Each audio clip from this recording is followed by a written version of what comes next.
Actually win this, and I was just messing around. It is time to put an end to this.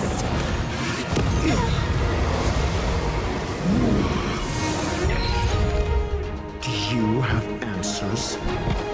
Never stop thinking. 0 points. Next. Pick it up.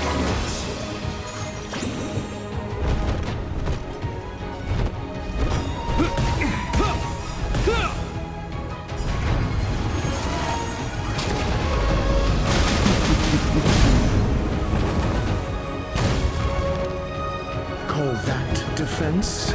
Let's test your knowledge. Fail. Get out. If you straight up need a defender to beat this one, that's insane. Antilia, your scheme ends here. Vanquish the abomination!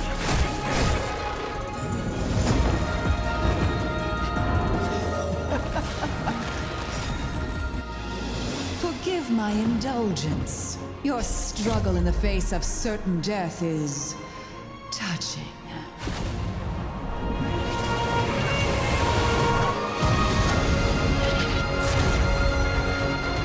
It is time to put an end to this.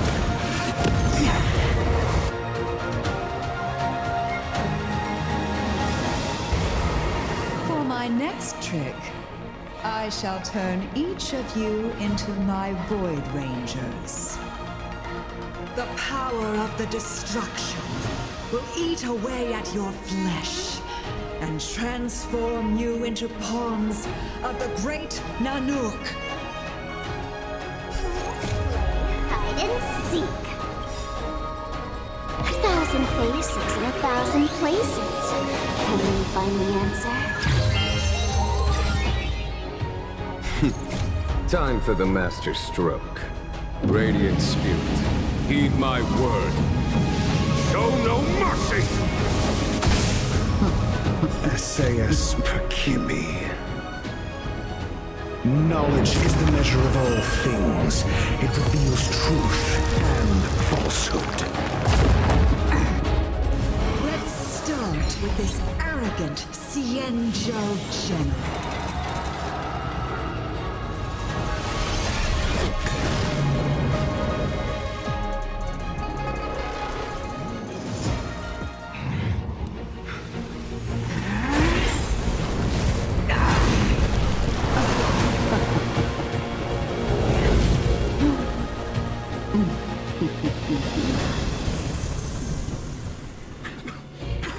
I wonder if the transformation of the Cienjo General into a Void Ranger would cast the law fleet back into chaos. Destruction works in fascinating ways. What are you?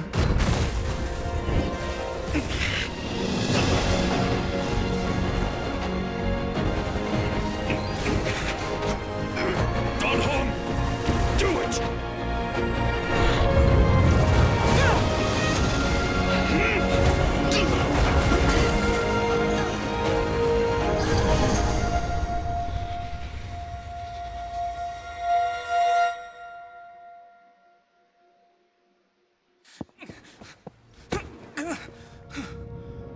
Not bad, General of the Hunt.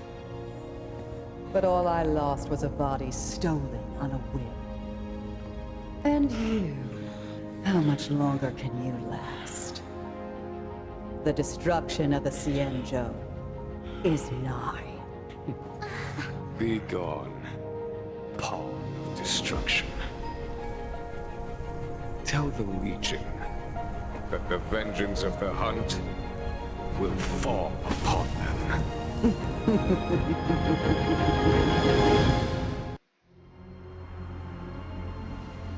General, are you okay?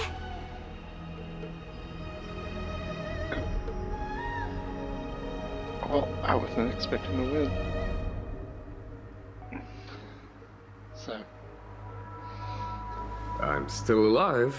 It's also like after midnight at this point, so. And it would seem the two of us can still coordinate our efforts.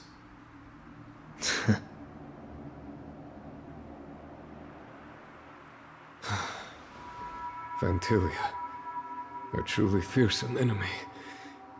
If she hadn't attempted to turn me into a pawn of destruction, I'm afraid victory would have been far from certain. Vantilia had established a link between me and herself. Her well-timed strike gravely injured her. Thus, her connection to the Arbor was severed.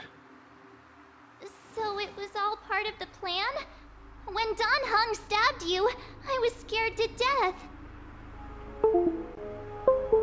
Whoops. My controller.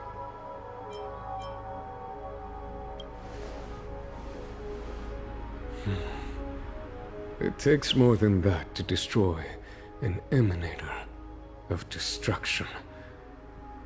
Still... Vantilia won't be stirring up trouble anytime soon. Don't worry about her infecting the Arbor again.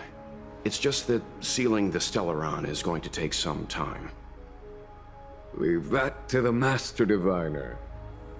I'm afraid I may be somewhat spent. General, keep those eyes open. Now's not the time to fall asleep. Hey, wake up!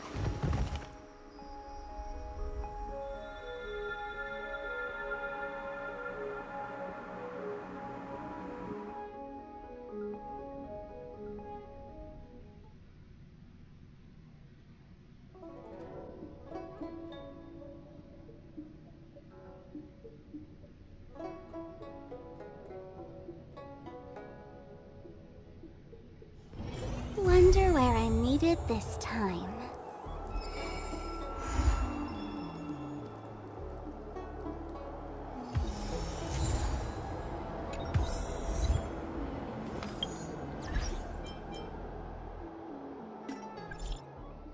Don't worry about those later.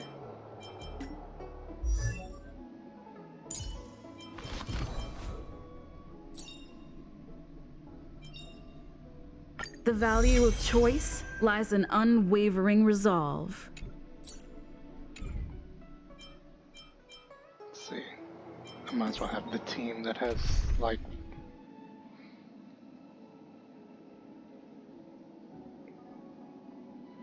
the full, fully set up. Oh.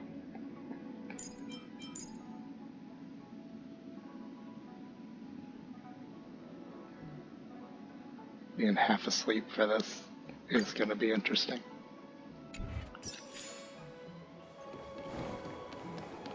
My dad is an ace.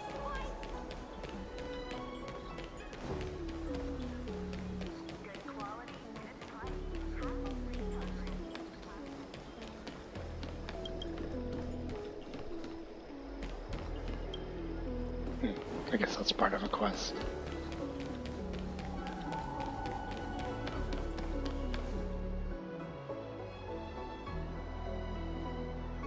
Would you like me to relay your message?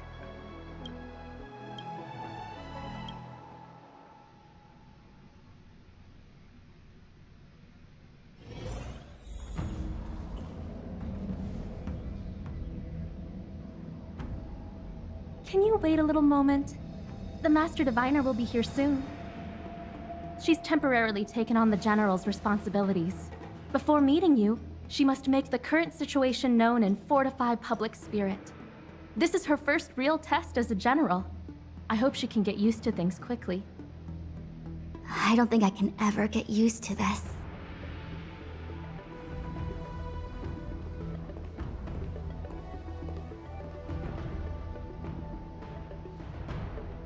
It's a pleasure to see you all here today. Collating casualties and losses. Dispatching forces to round up the remnants of the disciples. Submitting battle reports to the 6 charioteers. Now I know what Jing Yuan meant when he said, "The highest throne faces the strongest winds."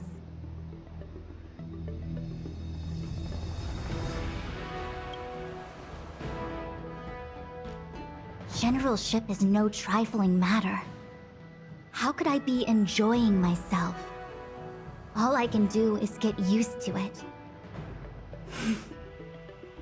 I think she's enjoying herself. Master Diviner, have you summoned us here just to sigh and complain? Of course not. On the contrary.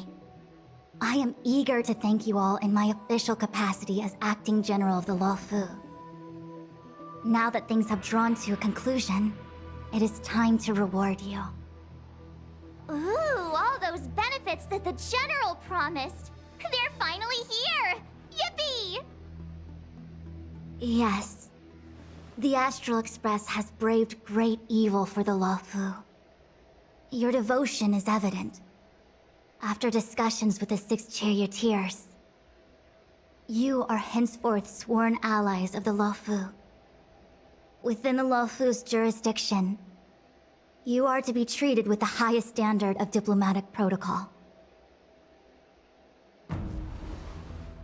On behalf of the Astral Express, I would like to thank you, Master Diviner.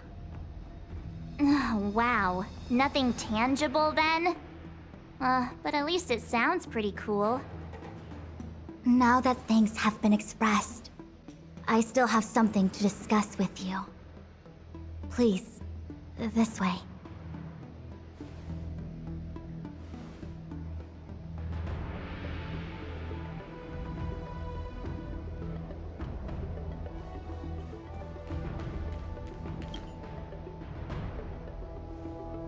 Seriously?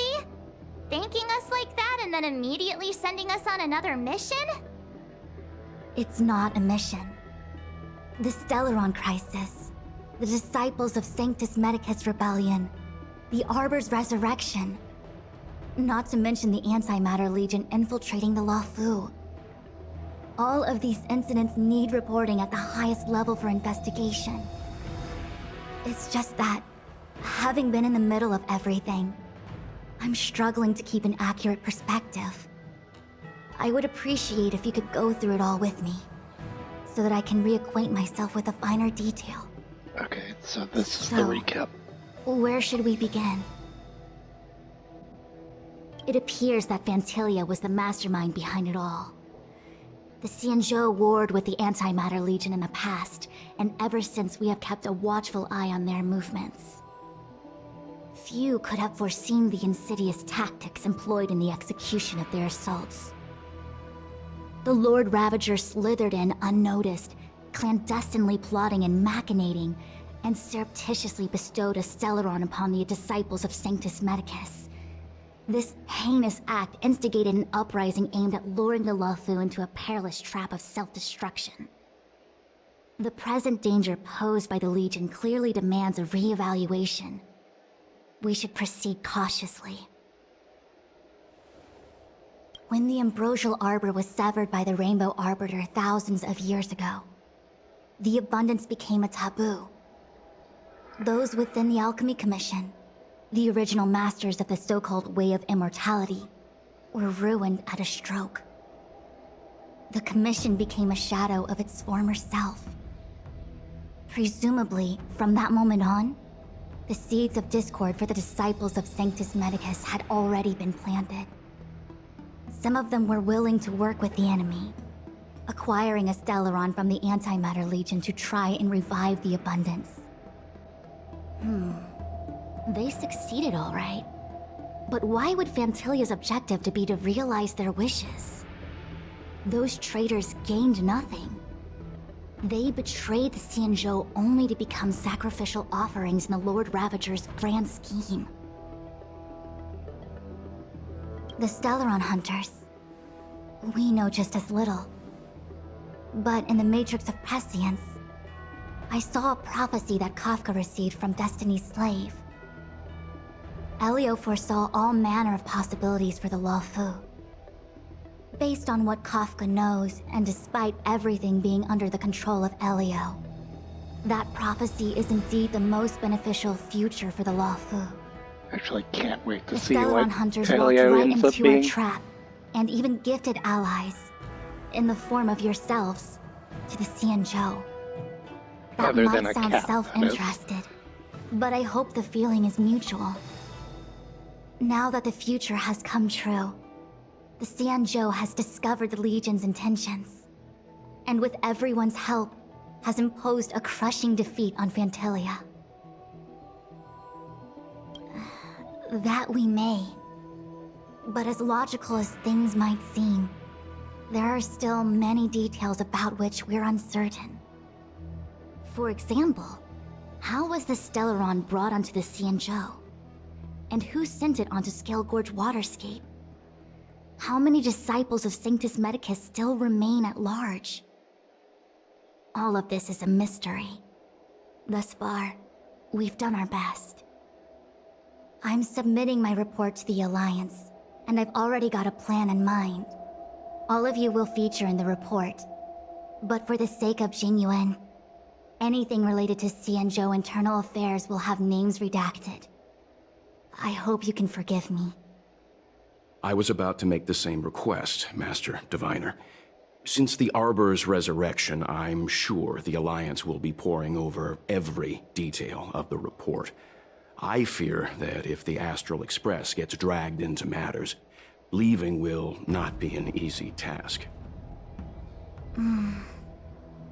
Jingyuan has committed quite a few violations this time around, and I'll have to deal with them one by one. Cloud Knight generals are all such a hassle. Before you leave, please make time to recuperate. If there's anywhere you'd like to visit, feel free to take a look. I must attend to some Cloud Knight matters. Farewell for now. Oh, if you pass through Starskiff Haven, I have something that I hope you can give to Yukong. It was all so chaotic. When Phantilia took form, it was as if Tingyun vanished into thin air. The Cloud Knights were only able to find her fan. She took it with her everywhere. It's currently unclear if Tingyun was a puppet manipulated by Phantilia, or if some form of deception was used to cloud her vision. I'm already prepared for the worst. Considering how the Legion operates, I fear the fate of the Skyfaring Commission Ambassador may be a bleak one. As for how matters are handled with regards to Tingyun, I believe it's best left to her Foxian kin. I don't think she's dead. I have informed the but I'm Skyfaring sure Commission of the events she's which not took in place. a good position. And I think it would be best if you were the one to deliver this item to Yukong. I understand. Leave it with us. Thank you, Mr. Yang. Now, let me take a look at my remaining duties for the day. It's quite the list. It's getting late. If you need me, I'll be in the Divination Commission Conclave Hall.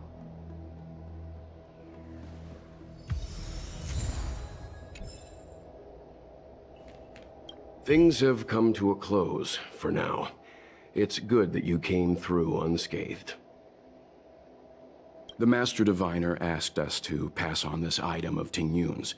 I'll go to the Palace of Astrum and meet with Yukong. If neither of you has anything urgent, it'd be best if you came too.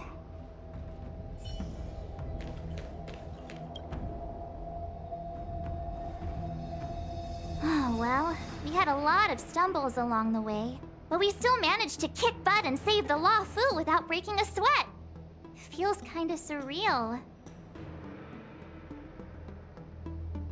You don't sound very happy.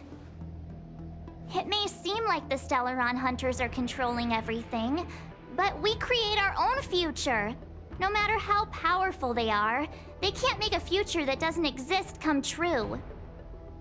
Since showing up, we've saved a lot of people and averted disaster for the whole Xianzhou. Who cares whether someone or something was directing it? Be happy. Actually, I was wondering if Diviner Fu could do me a favor. The Matrix of Prescience has amazing powers and can iterate and reiterate Kafka's past. So it got me thinking, if I turned the Matrix on me, could it calculate my past? Yup. When you're free, Let's head over to the Divination Commission together and ask them for a favor.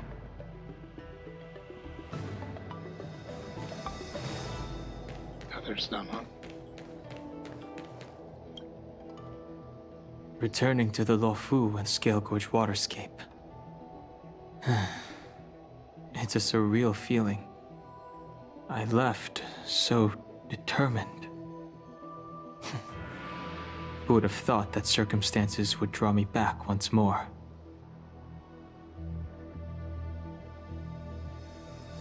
I'll be gone very soon.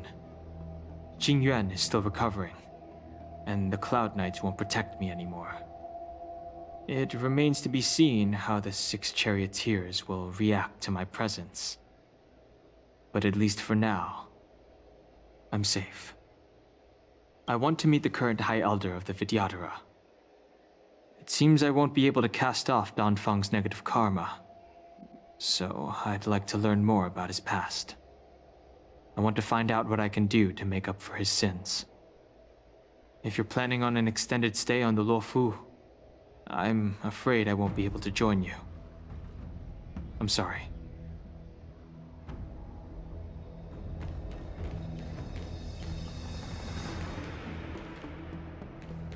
Wait, who is the other person that I need to talk to? Is it you?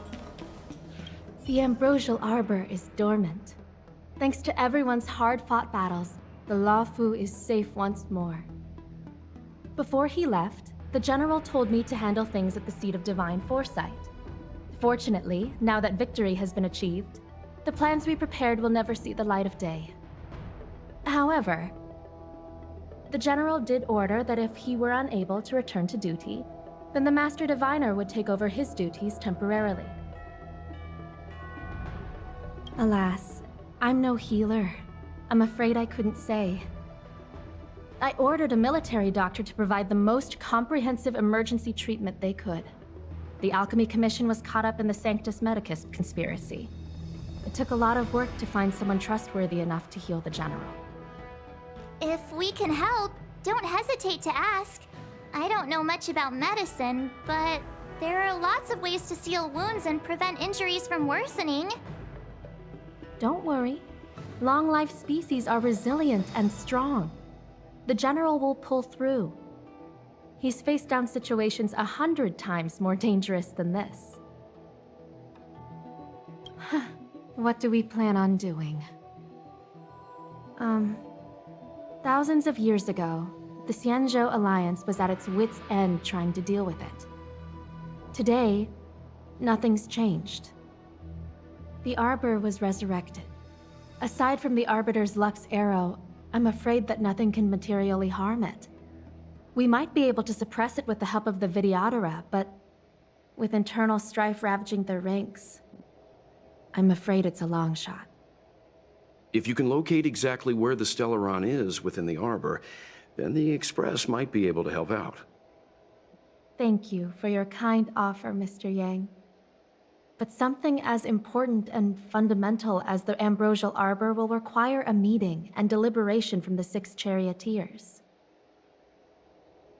Better to wait until the Master Diviner has another 20 or 30 years under her belt. Subduing the enemy is one of the most minor parts of a general's work. They have to meet with the Luofu's 6 charioteers and undergo 10 Lords Commission inspections, all while dealing with the Xianzhou Alliance's top brass.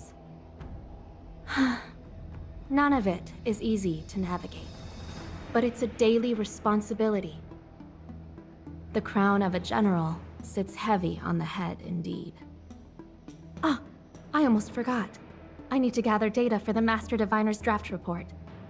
Bye for now. Okay, yeah, that was it.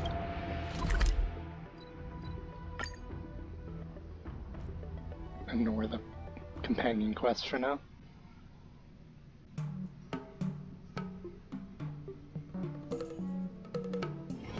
Wonder where I'm needed this time.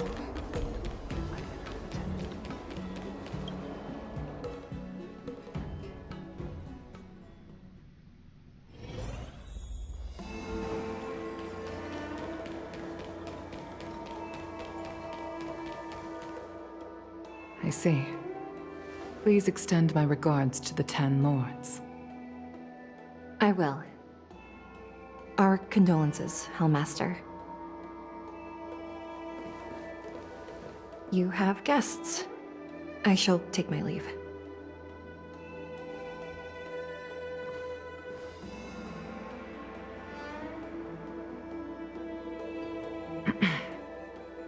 On behalf of the Skyfaring Commission, I would like to thank the crew of the Express for saving the Law Fu from the Stellaron crisis. Madame Yukong must have heard about Miss Tingyun. Yes, I have heard. Seeing 4 leave, yet only 3 return, was enough for me to know that Fu Xuan's report was indeed correct.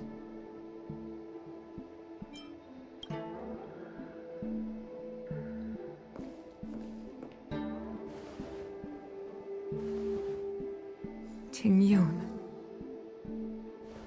I still can't believe it. The whole report reads like a bad joke. It's simply unimaginable. The Antimatter Legion on the Xianzhou, and Tingyun, a Lord Ravager? How could someone who spent over 30 years working alongside me at the Skyfaring Commission turn out to be nothing more than a monster in disguise? What happened to the real Tingyun? Madame Yukong. I'm sorry. I understand. It's just hard for me to accept.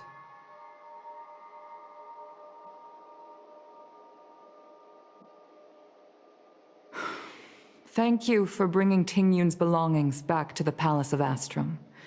The Stellaron crisis has cost us too many comrades. Brothers, sisters, children. I'd like to invite all of you, as witnesses to this war, to a soul-soothing ceremony hosted by the Skyfaring Commission. Will you consider?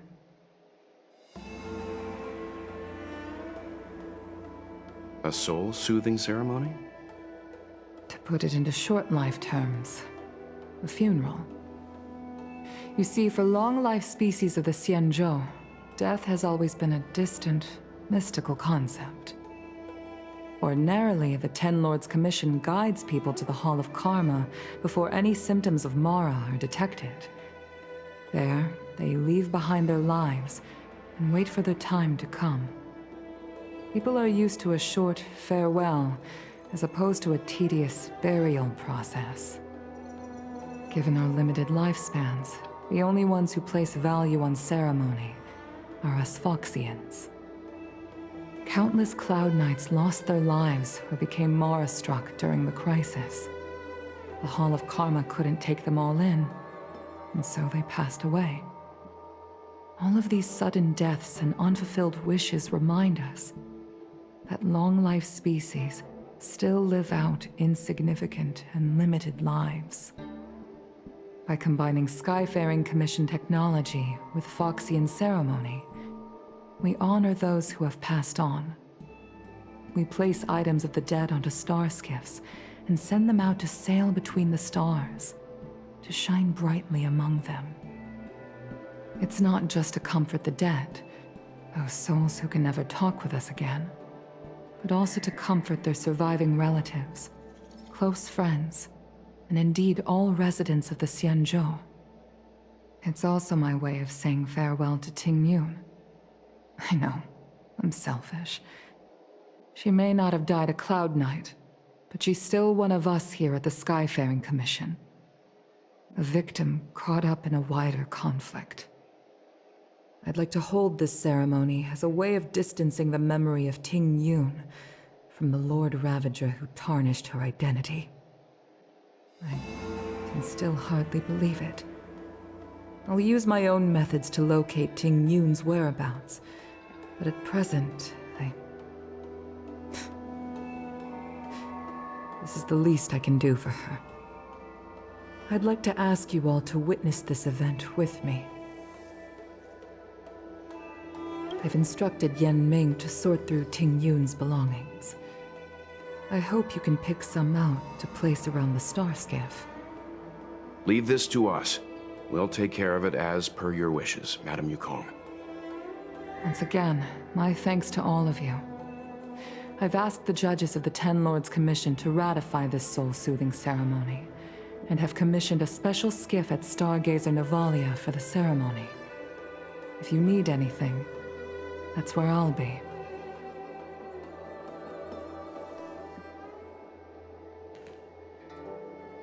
Wait, there's a chest in the cutscene, but there's not a chest. That's weird.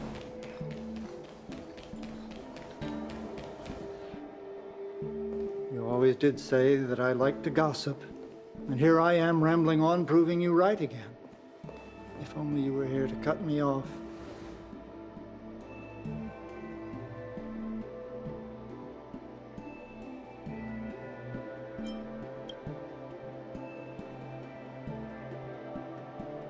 Oh. It's you. For a moment, I thought she'd return. Did the Helm Master send you over? We're here to help sort out Miss Tingyun's things.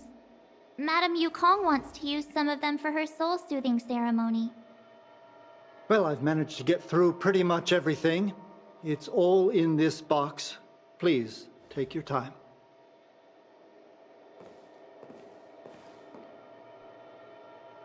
Okay, let's see what there is. An Amicassator's seal, a small box, a knife, a bow, and something wrapped up tight. I wonder what this is.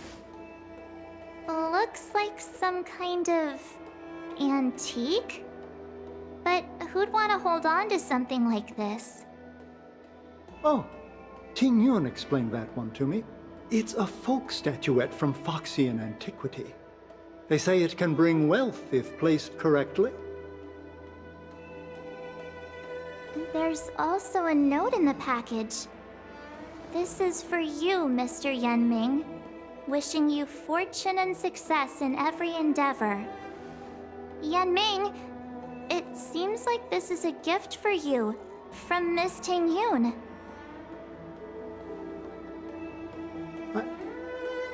I remember asking her for one at the time. This is unexpected. I only mentioned it in passing, but she remembered.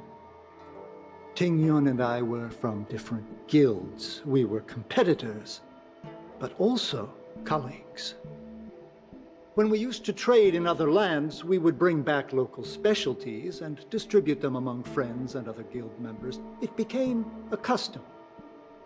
The rivalry between us and the Whistling Flames to be the Skyfaring Commission's top guild was always fierce. We would gift each other all kinds of bizarre oddities. Candy that made your leg hair grow. A violin that could shatter glass with its piercing shriek. Oh, I was completely unprepared for this.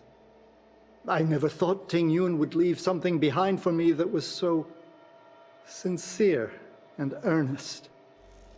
If I don't return a gift, I'll lose our little duel. But what could I possibly gift her back?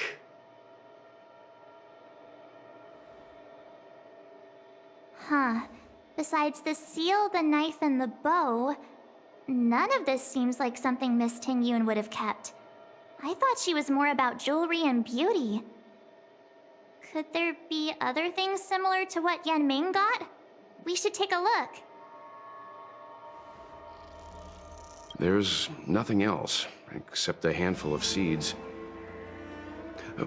It looks like there's something printed on the bottom of the box. The Sleepless Earl. Let me think. Where have I seen that name before?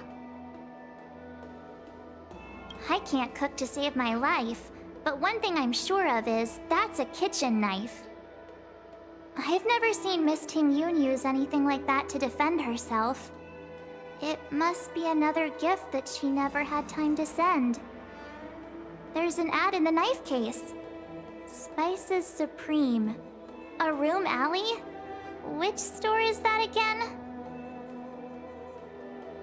It's almost like she knew that she was gonna get into trouble, so she purchased a bunch of gifts for some people. This bow. It's a good bow.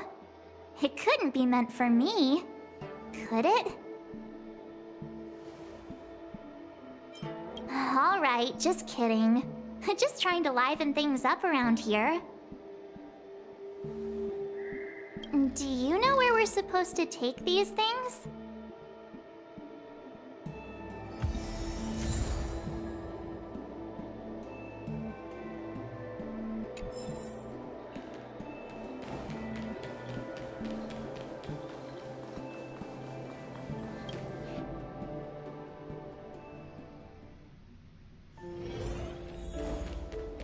I've never attended a memorial.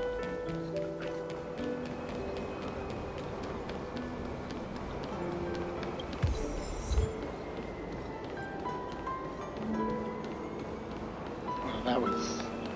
I didn't realize I was one away from getting that. The Sleepless Earl. Was that the name of that tea house at the port when we first got into town? Welcome to the Sleepless Earl. I'm the owner here. The name's Ming Ming. How many of you are there? Which tea would you like today? Oh, this is the tea Miss Ting Yun promised to get for me. She really went to another world for me. She's incredible. When I took over this tea house from my parents, I thought I'd shake things up by creating a new tea product.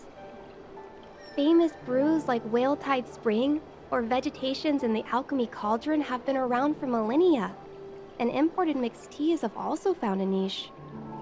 Introducing a new product into the industry is really hard. Miss Ting Yun came to the tea house one day and heard about my troubles. She said she could find me a brand new strain during her travels. One that nobody on the Xianzhou had ever tasted. I just thought she was trying to cheer me up.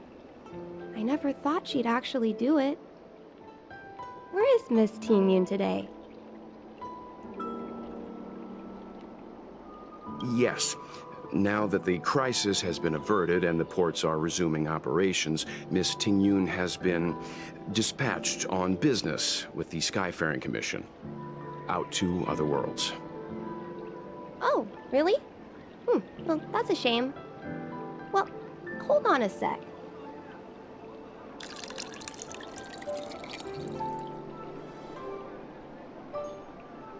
Based on her suggestion, I improved the Whale Tide Spring, Emerald Hills, and Dawn Dew strains to make a new variety with a sweet, long-lasting taste.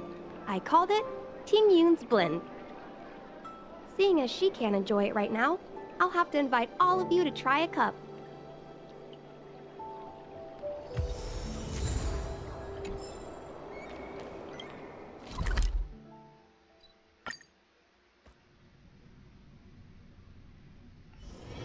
Wonder where I'm needed this time.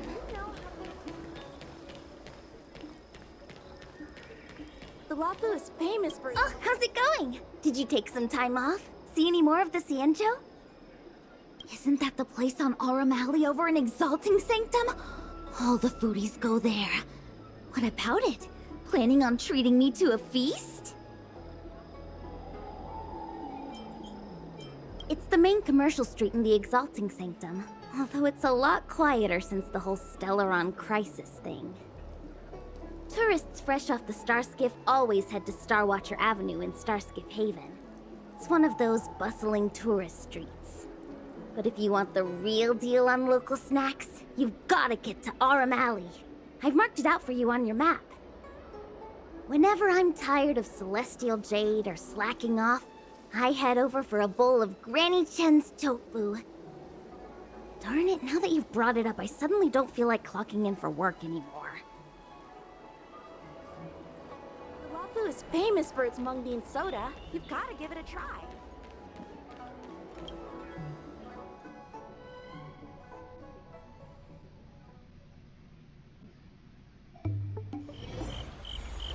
New area to explore.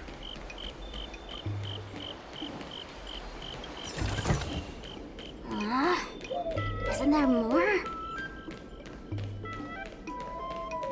Spices Supreme! Check out that sign! Here it is! Honored guests, welcome to our humble eatery. What can we get for you today? Something from Miss Tingyun for me? Oh, what a precious person she is.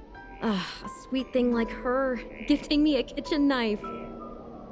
When she first ate here, I told her my motto: you can't better your own food unless you taste it. Then she got me to talk about my hunting and cooking experiences out on other worlds.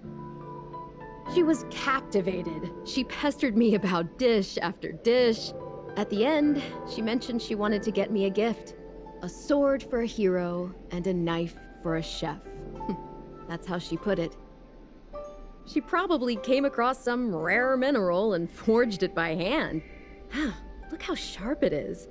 I bet it'd cut straight through a Thalassa titanium terrapin shell. Miss Tingyun is too kind. Who among the Aram Alley vendors hasn't been spoiled by the generosity of whistling flames? Her grand fare puts small merchants like us in touch with big intergalactic vendors. If we're talking gifts, it's us who should be gifting her something. Oh, I heard the trade port is open again for business. Miss Tingyun must be real busy, right? Miss Tingyun couldn't tear herself away from work, so we've had to gift this on her behalf today. Really? Thank you so much. Why don't I give you all a demonstration and prepare a dish? My treat. I'd love to repay this kindness.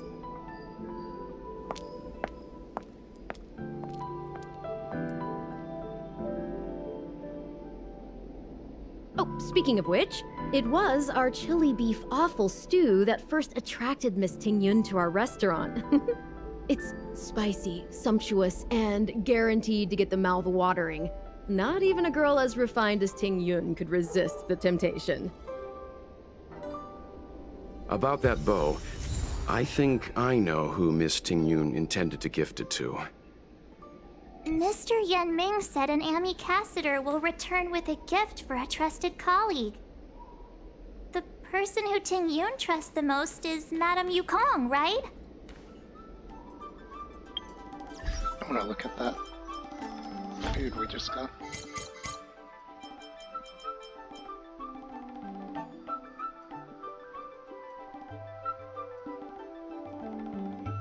Looks pretty good, actually.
I'll worry about that later.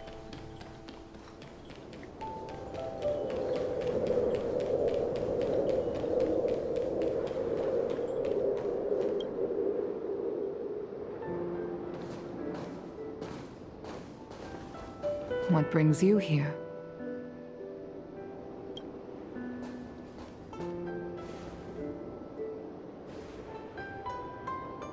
This bow. Did Tingyun pick it out for me? She understood my pain. It's a shame I can no longer do anything for her. 30 years ago, I fought in a terrible war. My comrade and I set sail together, but only I returned. The scars of that war never truly healed. Still, the Law Fu traced out its arc of recovery and continued to trade. I felt tired of voyaging, like I'd lost the courage to pull on a bowstring ever again. I hid away in the Skyfaring Commission and buried myself in work, never wanting to see the sky again. Despite rising to Helm Master, my military career hadn't prepared me for the type of meticulous planning work now confronting me. Ting Yun, on the other hand, was a born merchant, always discussing business matters with me and offering up advice, even if she was my subordinate. She never fought alongside me on the battlefield, but in her own way, she became a comrade in arms. Without the help of Ting Yun and the Guild, the Law Fu would not have been able to recover in the space of just 30 short years. I used to think that the Xianzhou had changed with the times. Geniuses like Ting Yun were the future for the Skyfaring Commission's next generation. They would bring prosperity to the Law Fu. I was only ever suited to the flames of war. I was wrong. Only when the last minions of the Antimatter Legion are wiped out will I become useless to the Xianzhou. The Xianzhou needs people like me, those willing to cruise the sky and fight the flames. The star skiff is ready for the ceremony now. Everyone, please place your objects aboard the star skiff. Wait! Wait for me! Miss Ting Yun prepared a gift for me. As a fellow ambassador, I cannot fail to honor our custom.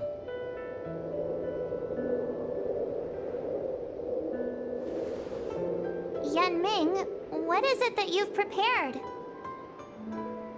I've brought a paper kite.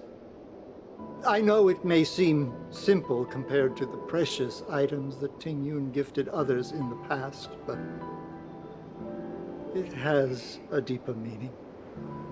I heard that Foxians have a tradition where paper kites are used to comfort the souls of pilots who can no longer take to the skies. Ting Yun and I were never pilots in the strictest sense of the word, but we spent much of our lives out among the stars. For her to be able to take wing once again would make her very happy.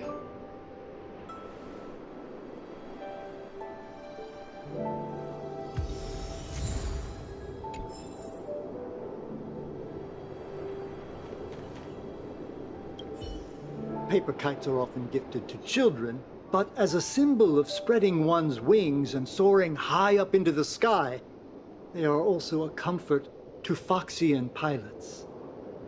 It's an old tradition that's carried on to this day. If you're ready, please select a few items to place aboard the star skiff.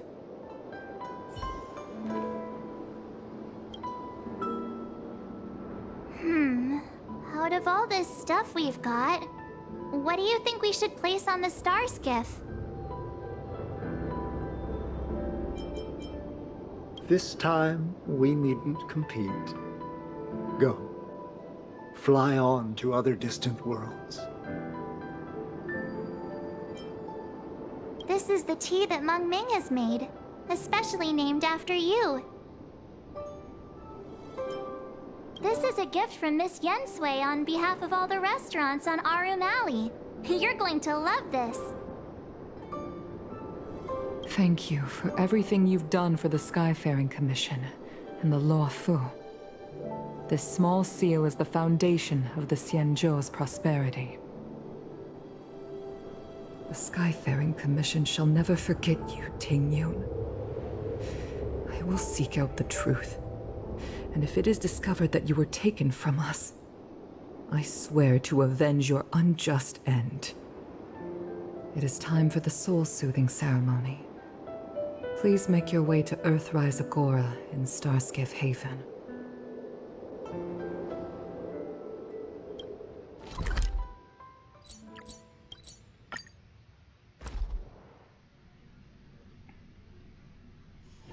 Wonder where I needed this time.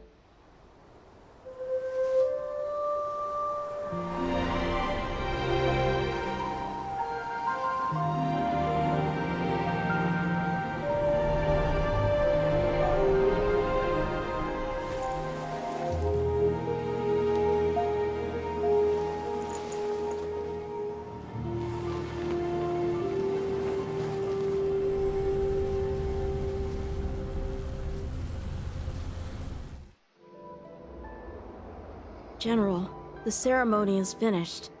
You should take a rest. Not yet. I have things I wish to convey to my astral friends. My apologies I couldn't get to you any sooner. Yen Qing made sure that I was fully recuperated. Before you leave the Luofu, there are two things I wish to gift the Express. Two gifts? Has his conscience finally gotten the better of him? Is he going to make up for all our hard work along the way? Please, let us reconvene at the seat of divine foresight.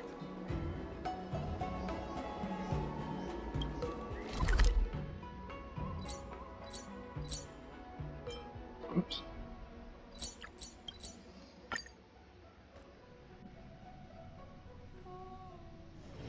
Wonder where I needed this time.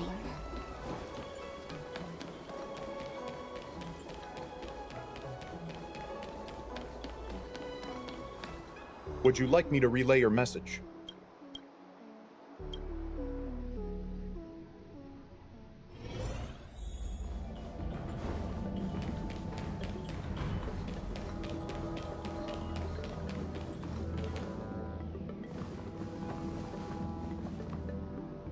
Present company is gathered to reiterate the Xianzhou Luofu's esteemed gratitude for the magnanimous actions of the Nameless. I am sure Lady Fu has given voice to this already, but the Luofu is greatly indebted to you. Therefore, on behalf of the Luofu Cloud Knights, I hereby present you with a Jade Abacus, a symbol of our allied friendship.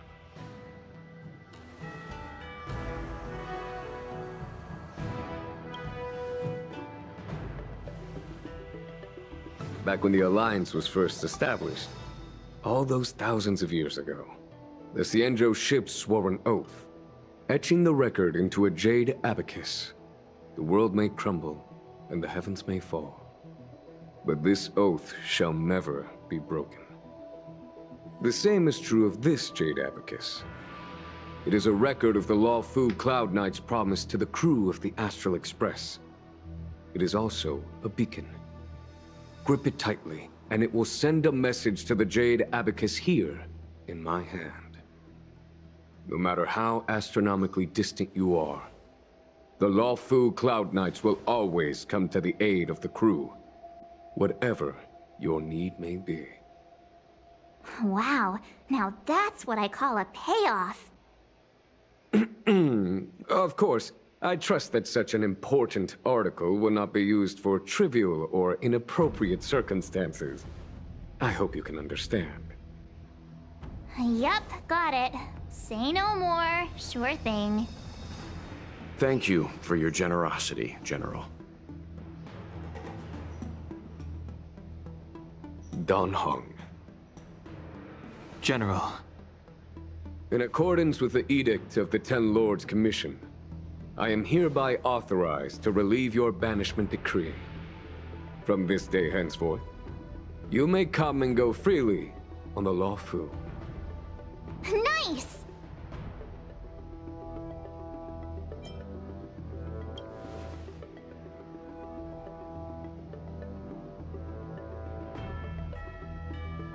But I must remind you that the crimes of Don Feng have had far-reaching implications. And some people, such as those in Scale Gorge Waterscape, will not be much moved by the issuance of a paper edict. While I can guarantee your freedom to come and go as you please, I cannot guarantee your safety. Again, I hope you can understand. I understand. This issuing of gifts brings with it a sense of relief. Even my wound is feeling much improved. The occasion calls for a line or two of poetry. Though I feel my efforts would be overshadowed by the erudition of Lady Fu. Another time, perhaps. The Express and its passengers have a long voyage ahead of them. May that voyage be smooth and untrammeled. I bid you farewell.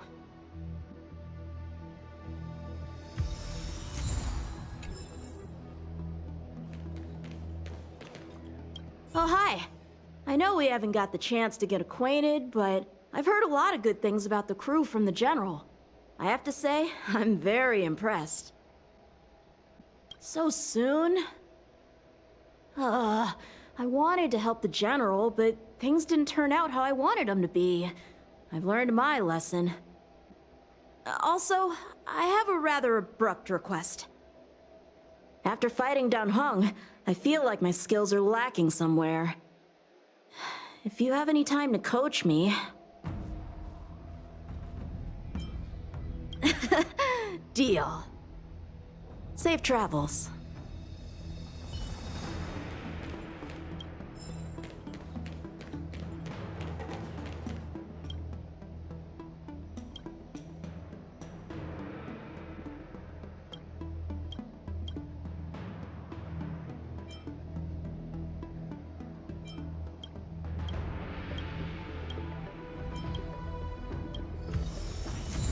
Oh, what?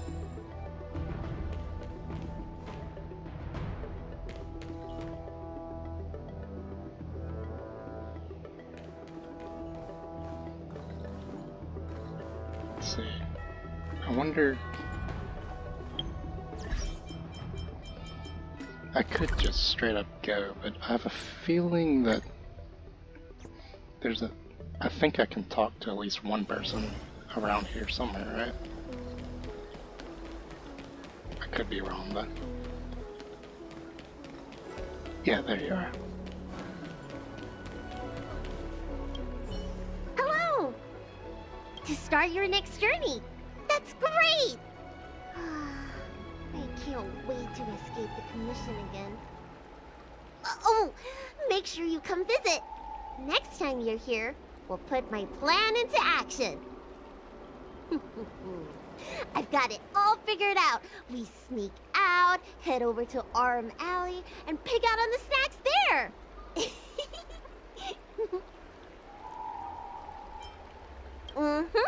It's a deal. And don't forget to come see me if you get any headaches, fever, tendon pain, joint pain, anything. My treatment is on the house.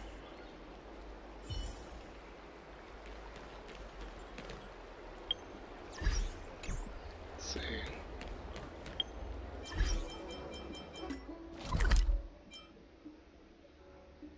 Would anyone? Probably not there.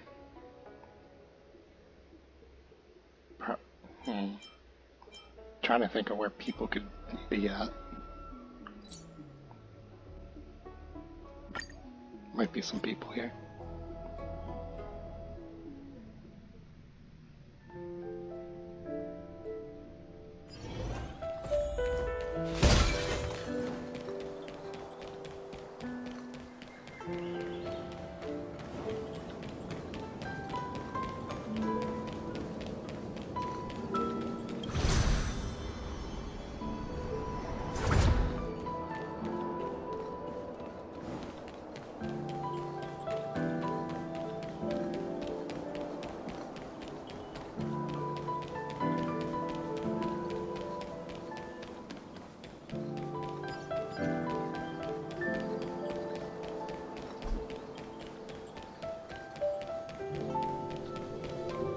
One zero is the way. Are you here to say goodbye? There's no need to be so anxious. I predict that you will return to the Xianzhou often, and you will definitely continue to trouble us when you do. Therefore, forget about any farewells.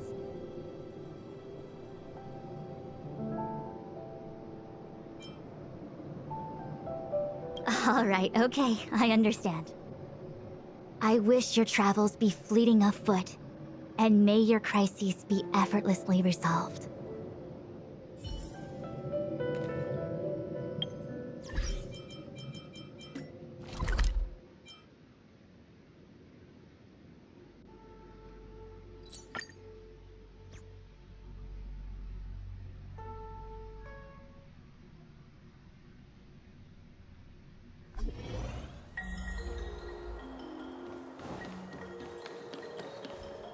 The Artisanship Commission has come through hell and high water since the incident. Rebuilding what we lost will drain the years. Our labor filled with blood and sweat and tears.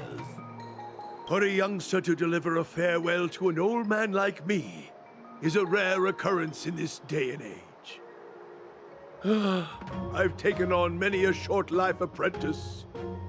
After leaving the Lawfu, they never return. Time, not distance, is the true separator of souls. The lingering sound of bygone music plays, though groweth fainter with the parting ways. I'm glad. I'll still be here at the Artisanship Commission. You're welcome anytime. But farewell it is. I shall not sing for you on your way out. I fear the sound would break my heartstrings.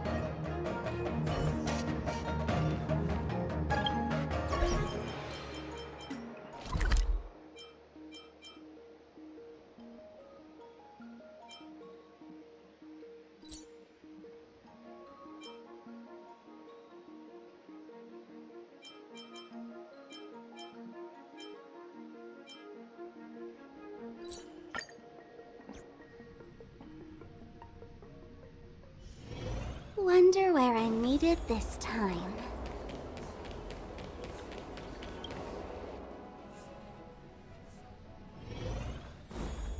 Wait, there's the chest. Madam Yukon, you're my...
Madam Yukon, you're my role.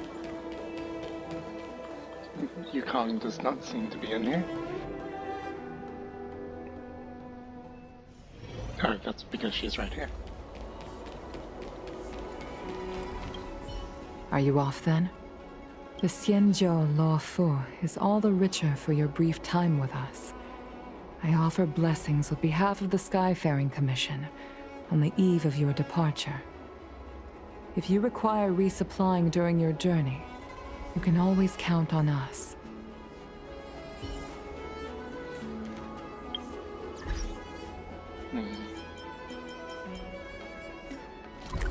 Apparently there's still someone.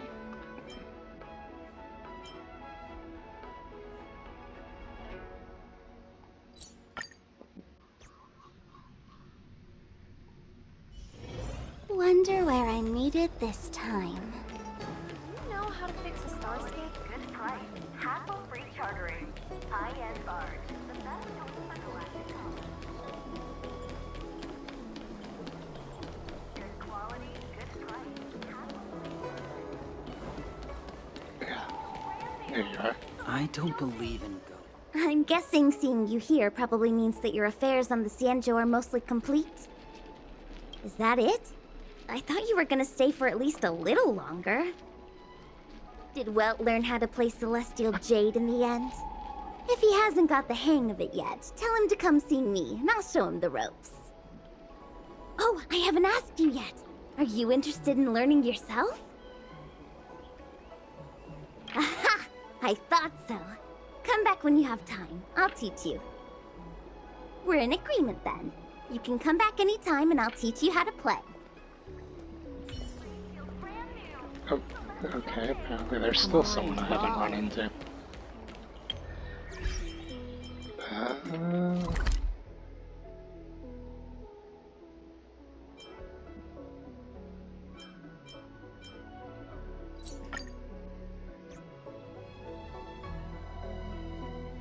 There's two characters I can think of, but I'm not sure where they would be.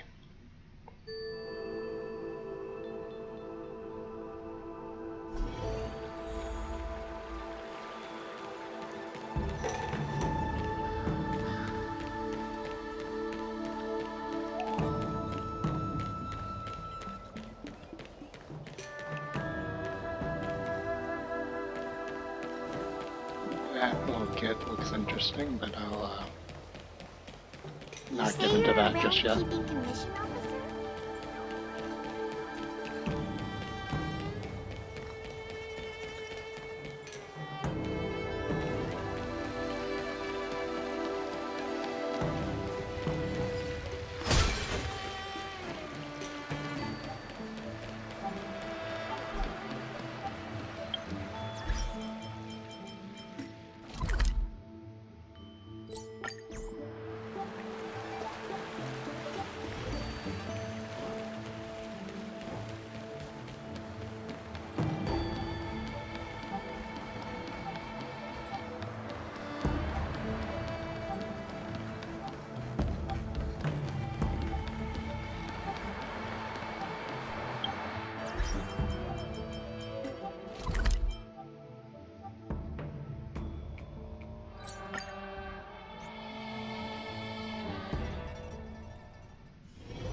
No one here.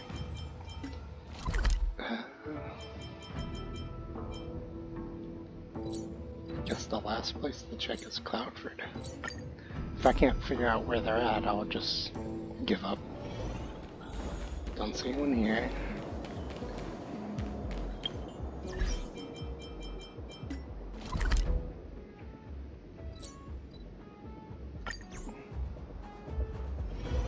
But there's quite a few people here for some reason.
Okay, I give up.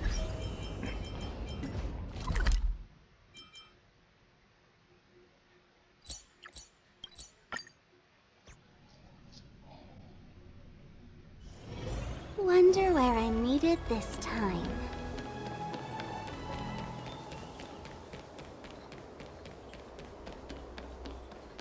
What is your purpose for...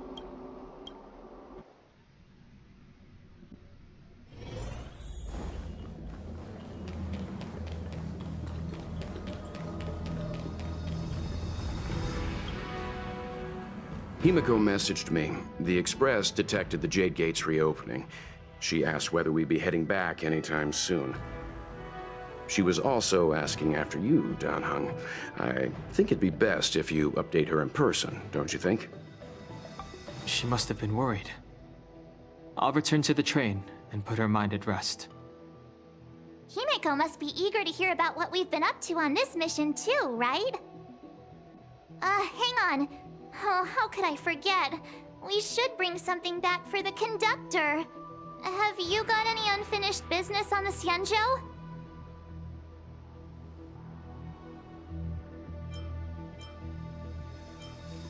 I've got goldfish memory. We haven't had a chance to say goodbye to every... Fine, fine. Dan Heng and I will go back to the Express. The two of you come back soon, okay? Don't worry, Mr. Yang.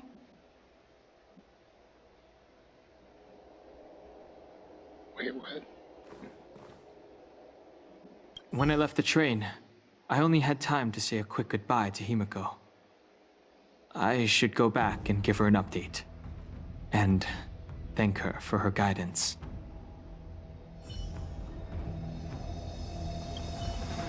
We've been so busy running around in circles, we haven't gotten the chance to say goodbye to friends we've just met. I feel like parting is still such sweet sorrow. Who should I go to first? The Master Diviner?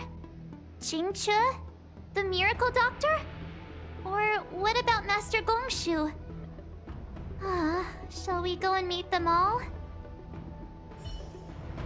Okay, I've met all those, so that's... Dan Heng and I will go back to the Express first. You and March finish up here and come back soon, all right?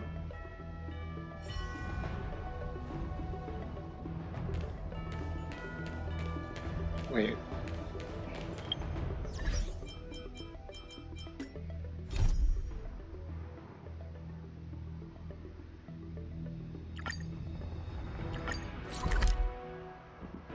Oh, okay. I can just straight up.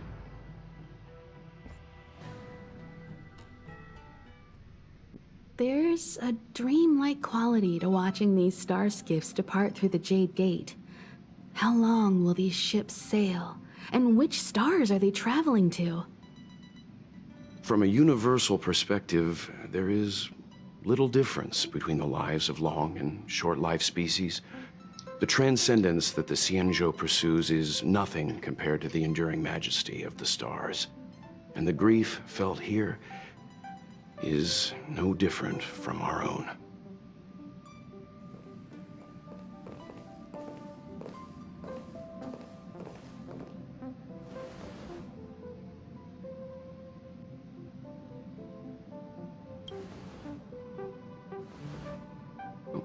You're back. Himiko and I were just discussing our journey. This little excursion has reached its conclusion. All things must come to an end. Still, some endings spark a new beginning. Next time, I think I should be the one trailblazing with you guys. Welt can stay on the Express. Since when did the work roster just change like that?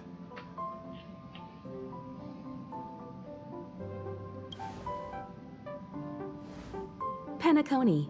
Do you remember? Before Kafka's proposal, that was our original destination. The family is throwing a banquet there, and they sent invitations out to the Express. I was curious about the state of the planet, so I accepted.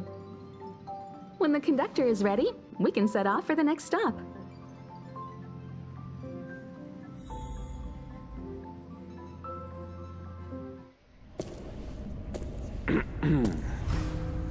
All who enter here are either jailers or prisoners. Which are you? Neither. I'm merely a lost traveler. What a spectacle. The Stellaron, the Ambrosial Arbor, the Disciples of Sanctus Medicus, the Lord Ravager. A series of threats that almost succeeded in diverting attention away from the crucial question. They who brought the Stellaron onto the Xianzhou, what was their motive? Will you surrender, or do you require encouragement? Abomination of Yaoshi. General, my power does indeed stem from the abundance.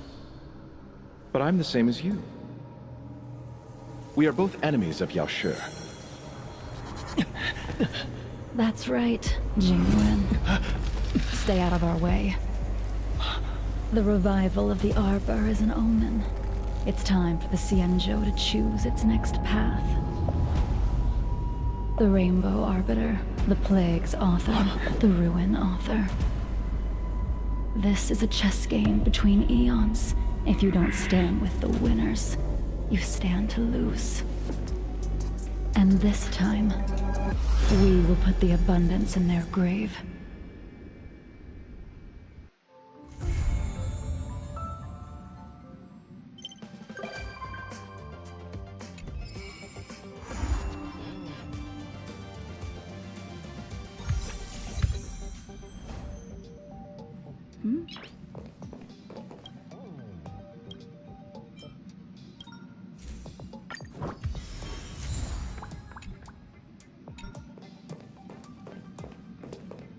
Ah, you're back.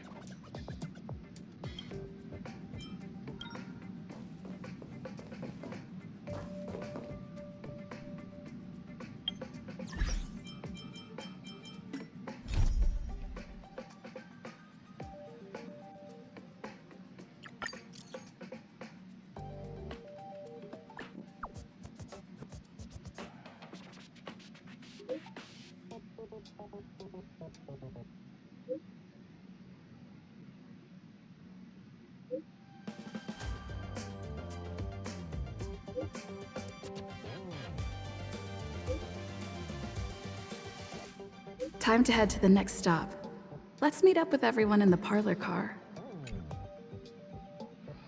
That is a lot of quest.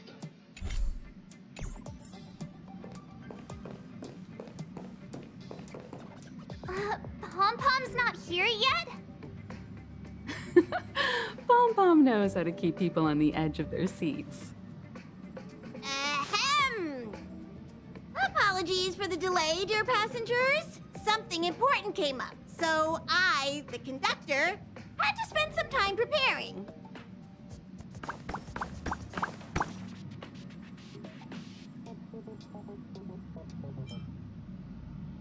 Yeah, what was so important? I thought everyone knew. Our next destination is the planet of festivities, Penacony! I know everyone's eager to disembark and get to that famous Stellar Hotel, but before we set off, I should remind everyone of 3 things. First, Penacony is located in Asdana, a star system brimming with Memoria, which has historically been one of the macro voids that leaked out from the memory zone. Even after eons, the Memoria concentration up ahead is above normal levels. Usually this wouldn't be a huge problem, but everyone's different, so if you exhibit any signs of dizziness, hallucination, distorted memories, or any other symptoms, you should take them seriously. Oh, this chapter's gonna be trippy, ain't it? Penacony is a colony belonging to the Harmony family. It also marks the first time this family has extended a public invitation to other factions. Please remember that the Express has been invited as a guest, and that we must adhere to any and all regulations. Got it. When in Rome, as they say. Don't worry, conductor. We definitely won't embarrass the nameless. Rome? Anyway, third and final. Rather than being a request, Pom-Pom has a favor to ask of everyone. If you could, I hope that while you're all on vacation, you could spare some time to help inquire about a few of the nameless. me to explain. Just like most of the worlds that the Express calls at, Penacony is one of the stops along the Silver Tracks. Several millennia ago, it was an IPC frontier prison, and it was the Trailblaze that connected it to thousands of stars. During that time, the Astral Express once visited Penacony. As with all meetings, they inevitably lead to goodbyes. As the Express's logs indicate, it seems some passengers decided to call Penacony their permanent home.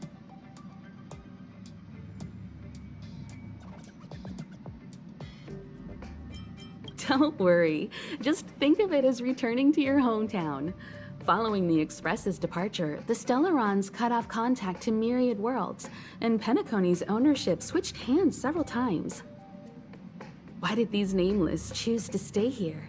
How did the course of their subsequent lives unfold? And what legacies did they leave behind? Retracing our predecessors' footsteps. That is in itself an adventure, wouldn't you agree? Even if they left the stars behind them, their trailblaze would not be over. That's also what the conductor thinks, isn't it? According to the passenger list, the 3 people who got off were Tiernan, Legwork, and Rosalina, the Express's guard, mechanic, and surveyor, respectively. No supplementary details are available. Just names and occupations? And they don't even sound like their real names either. This'll be like looking for a needle in a haystack. We'll just leave it to the stars of fate. Considering the Nameless's diversity, perhaps we might even stumble upon their descendants. Or, against the slimmest of chances, the very individuals themselves. We'll conclude today's navigation meeting on this point. There's a bit of time left before we jump. In the meantime, it might be a good idea to double-check your bags. I'll broadcast an announcement before we jump. There's still some time before the jump. I should talk to everyone. How's it going? All packed and ready?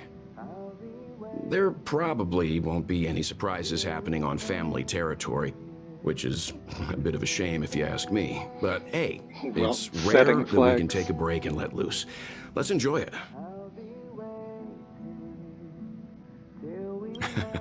Well, adventures are exhilarating, but rest and recuperation is equally important.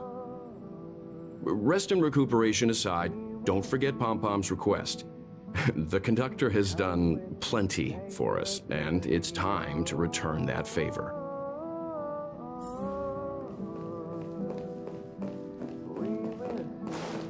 Oh wait, the broadcast.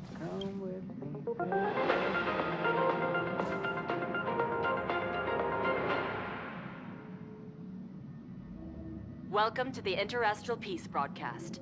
Good evening, everyone. Good evening. Welcome to a new episode of Interastral Peace broadcast. We are here to bring you the latest news from across the galaxy. The IPC and the Xianzhou Alliance have renewed their trade agreement, bringing great economic benefits to both parties.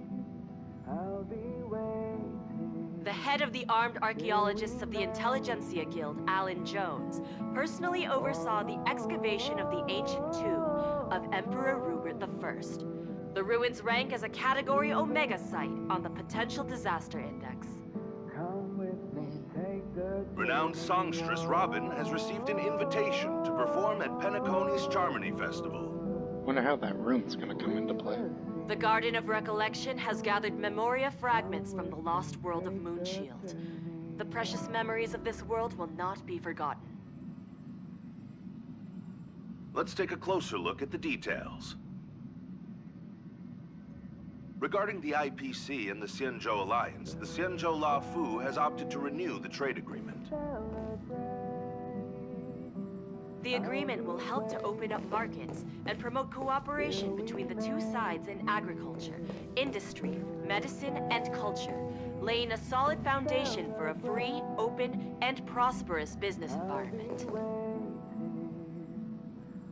At the signing of the agreement, friendly talks were held between Madame Yukong, Skyfaring Helmmaster of the La Fu, and a representative of the IPC's Marketing Development Department. The two sides reached a consensus on various issues, including the impact of interstellar security on the free market. The IPC also expressed their heartfelt concern for the Lawfu regarding the recent invasion by the Antimatter Legion and sent their condolences to the victims. The IPC strongly condemns the barbaric atrocities committed by the Antimatter Legion and conveys the Amber Lord's wish for preservation to all worlds ravaged by that wretched force. Emperor Rupert I left many horrific relics across the universe, and one of them, the Mechanical Emperor Tomb, has captivated the interests of countless people since its discovery. Mechanical Emperor.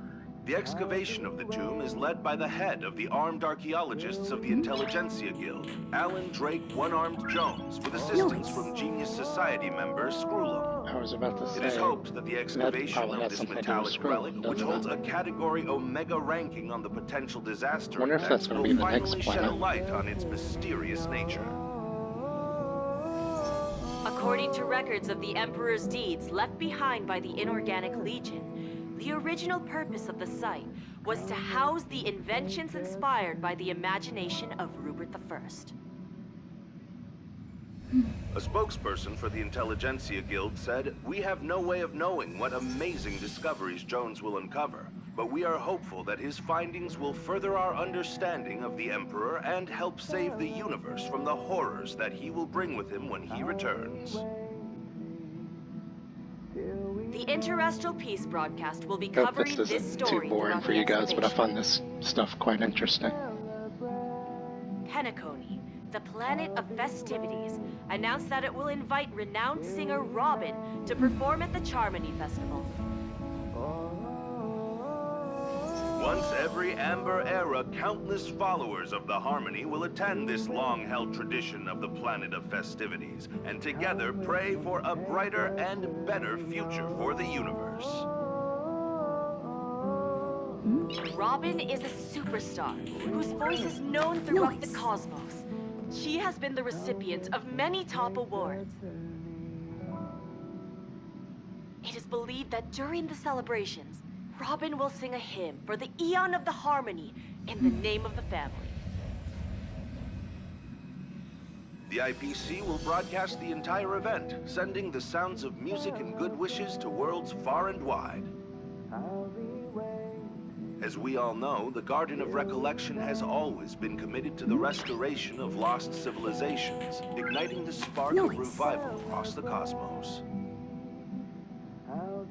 According to reliable sources, thanks to the efforts of the Memo Keepers, all Memoria fragments of the dead world of Moonshield have been salvaged.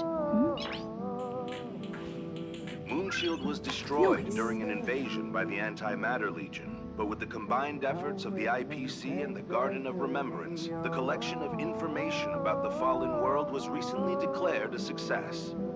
The Memo Keepers planned for it to be reborn in the pristine land of the Remembrance. Okay. The So that's going to be another destroy planet. any material thing, Most but it likely. can never take away our hope. The IPC will provide whatever support and protection within its means for the long-term development of all civilizations across the universe, including those that have perished.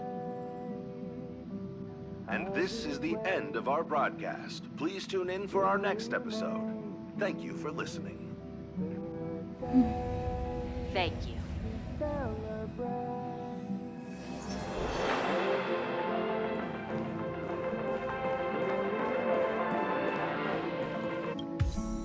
You're the picture of calm, as always. Meanwhile, March 7th's buzzing around like a kid on a sugar rush. I trust Penacony won't let you all down. But regarding the family's invitation, I do have some details that I wish to discuss with everyone. Just not now. Let's enjoy our vacation for now.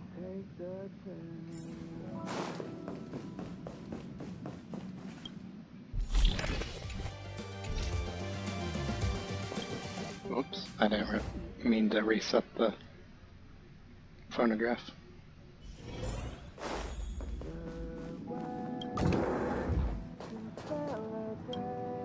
Ah, I spoke to Mr. Yang. I'll be staying on the express this time. I wish you all a delightful time in Penacony. Thank you. I appreciate the invitation, but I don't like bustling places. And someone has to handle the work on the express.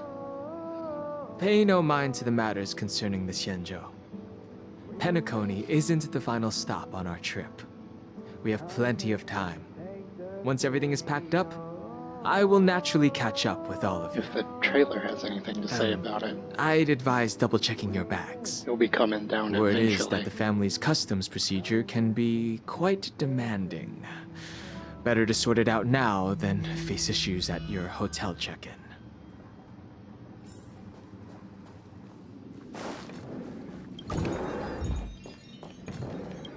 Camera, check. Extra clothes, check. Toiletries. Aw, drat! The travel bottles I ordered haven't arrived. Although, I hear that Penacony's resort hotel is pretty luxurious. I'm guessing their toiletries should be just as fancy. That means I can make more room in my suitcase. What else should I bring? You won't fit in the suitcase. Can't you walk? Maybe I should bring some novels or comic books. At least then I won't be too bored while staying in the hotel room. But these books are so heavy. This is hard. What else should I take? It's about time. I should find a seat. Wonder who's gonna be in those extra rooms down there.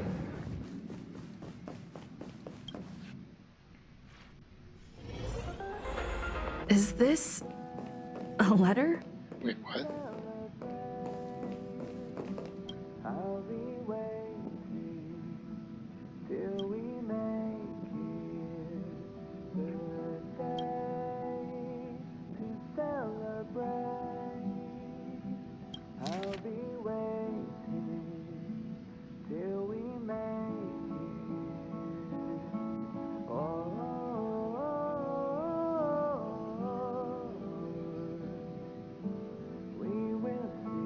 Upend the ancient sea and return to old ground. It's a letter for Dan Heng. But who is it from? I should ask the conductor.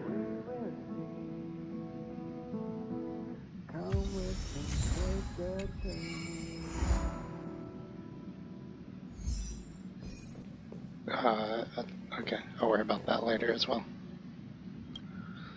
Ahem! Hi! Hello! Attention all passengers! The express is about to make the jump! The express is about to make the jump! Please be seated and hold on! The train is about to make the jump. 5, 4, 3, 2, 1.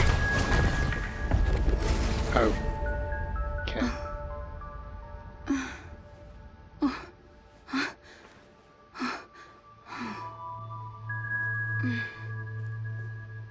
Wait.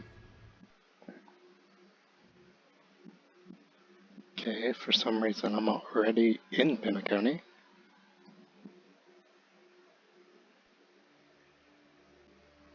Also, it looked like I saw Robin and Macron, and maybe some others.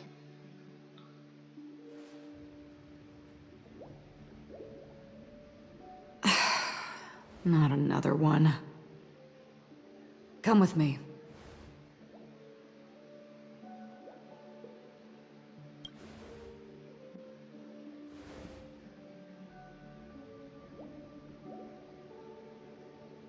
These questions have no meaning, but I will answer you as best as I can. This is the border between reality and the memory zone, a dreamscape. Right this moment, you and I have coincidentally shared the same dreamscape and appeared in each other's minds. This is the Land of Dreams' inaugural welcome for us. Worry not, for very quickly you will awaken from this dream. Forget everything that has transpired with naught but a faint lingering of loss. Pay no mind, for this forgetfulness happens with each new dawn. It is an occurrence that we have become accustomed to for so long. So, come with me. I'll take you home.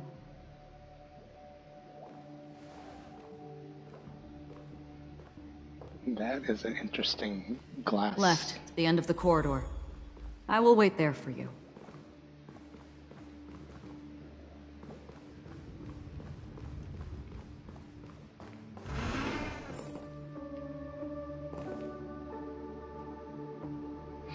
Like, I know she said go that way, but... I'm not there.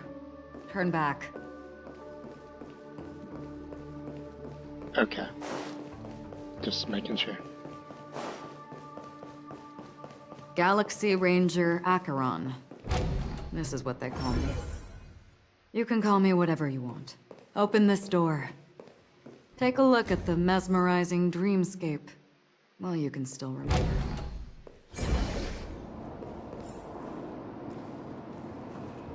This is... no way. This way. Oh, crap. After you. Wait, what? Am I supposed to walk up the wall? Oh, this is definitely gonna be trippy. How is this even possible? Why not? She can hear the thoughts in my head? Why not?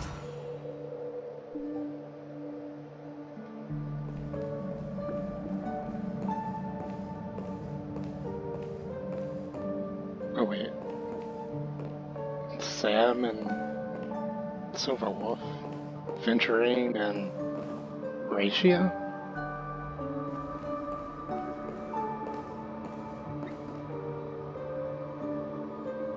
And there's Sparkle and somebody over there. We're almost there. Can you still walk? Oh, is that? Okay, that's Black Swan, ain't it?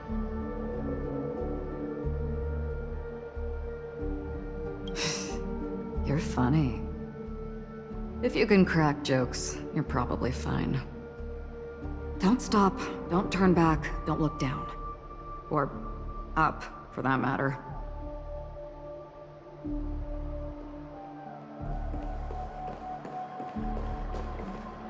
How do you intend to pull them off the stage? All we have to do is present the truth, and they will naturally reciprocate. These voices... they're just shadows of the dreamscape. Pay no heed to them. The Charmony Festival stage belongs only to you, little sister. But if I can't sing, what meaning does the stage have?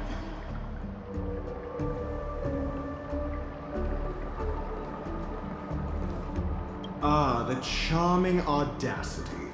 To think that you, of all people, might emerge victorious, dear gambler. 3 chips are enough. All or nothing.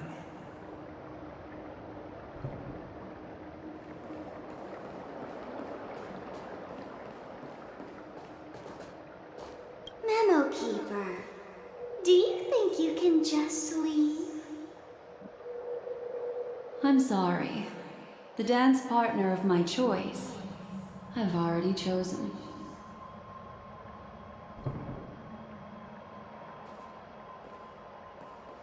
So, no Firefly here.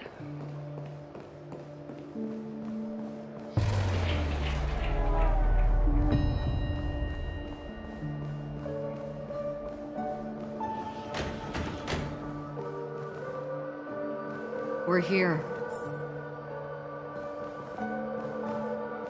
Welcome to the Reverie. May you experience an unforgettable holiday. If you need help checking in, please head straight to the concierge. Leave this realm and rise as you would on any other day. Forget this fortuitous encounter and return whence you came.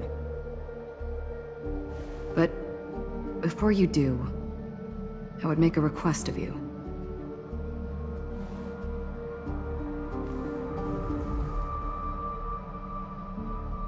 You may think it somewhat strange, perhaps even rude, but I wish to know. Have we met somewhere before?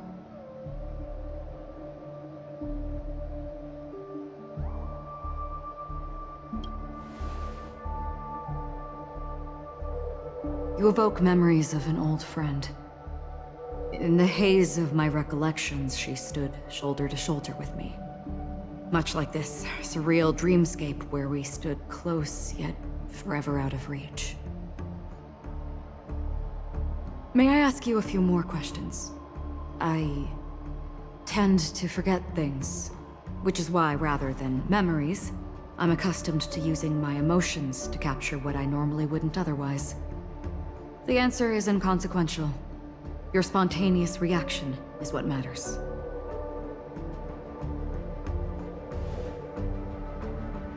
For instance, when you awaken in your room, your lips speak several names. Are they your companions? Family? Enemies? You seem to have forged unbreakable bonds with many people and many incidents.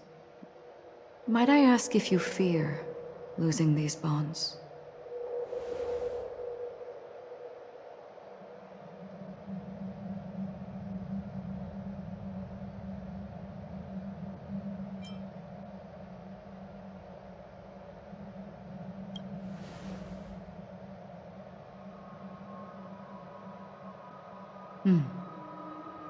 Then, if there was a vast dreamscape, so lifelike it's indistinguishable from reality. There, no one faces life's separations or deaths. Everyone attains their deserved happiness and lives joyfully ever after. I would ask, would you wish to stay?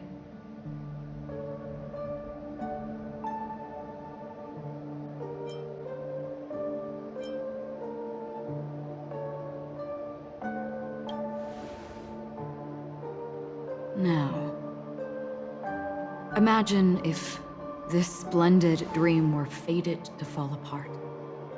Friends, family, strangers, followed by the gentle breeze, soaring birds, the stars, and ultimately yourself. Everyone and every face they remember, the joy and the heartaches, the vows sealed and those left hanging, all will inevitably march towards a predetermined ending. If you had grasped the journey's finale right from its inception, I would ask, would you still embark on this journey?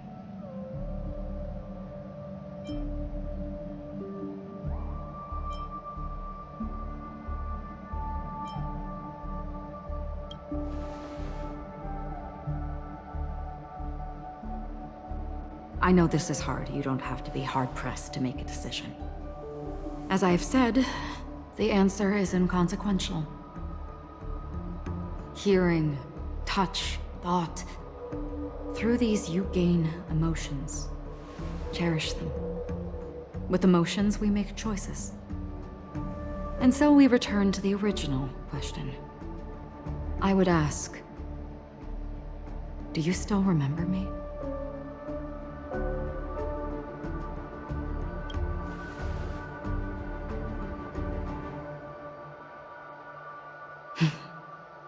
I understand.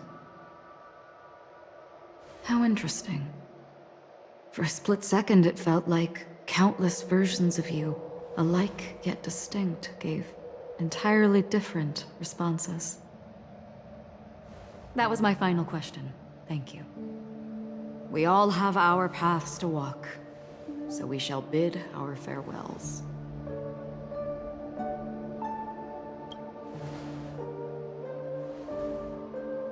The Golden Dream is getting restless.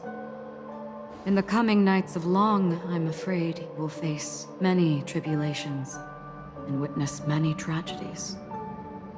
And finally, your sight will only see black and white. But please believe me that in that monochrome world, there will be a glimpse of fleeting red.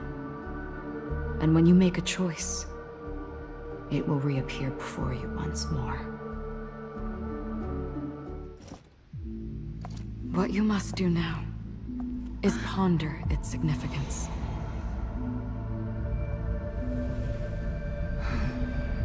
And then you can return to the waking world. That's where we all find our answers.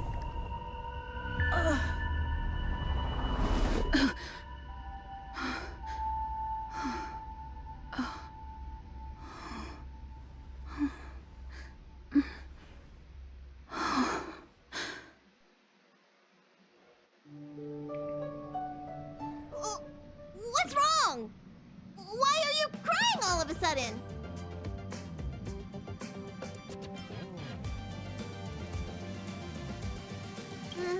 Sounds like you had a nightmare. We just arrived in Astana and already...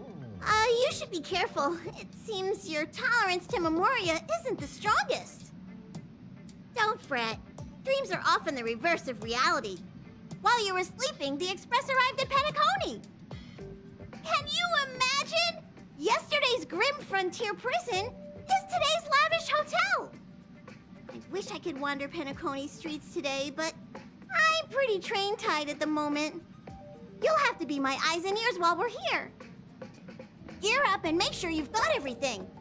And before you step out, swing by the back and grab March. She's waiting for you there. Is March 7th still packing her luggage?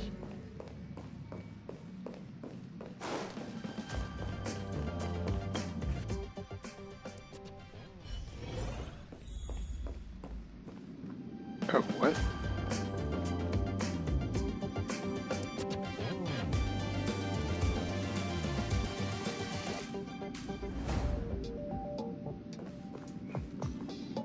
That is interesting. So is it a You're planet up? or a How's hotel your prep floating in going? space? Welt and Himeko beat us to the punch. But I stuck around for you. Let's get going. Shall we go meet up with them now? Wait. You left something behind.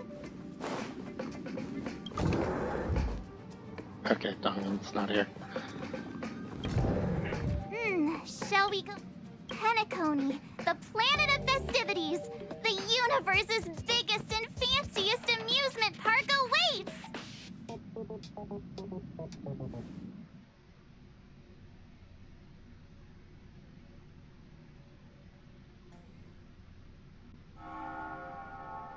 Did this time.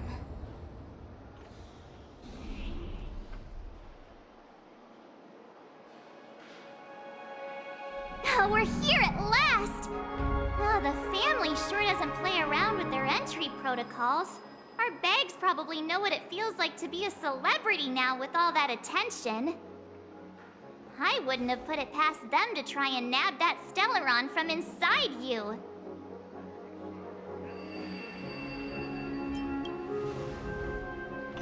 Aside from that, I have to say the family has been really accommodating. Well, the hassle was worth it. Just look at this grand hotel lobby. And those endless rows. They're all rooms, right? Just think of the number of guests staying here. Where are our rooms? Come on, Mr. Yang and the rest must be at the front desk. Let's hurry up and meet them there.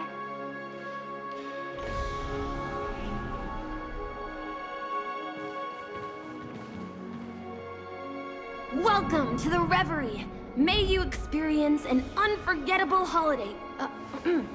If you need help checking in, please head straight to the concierge.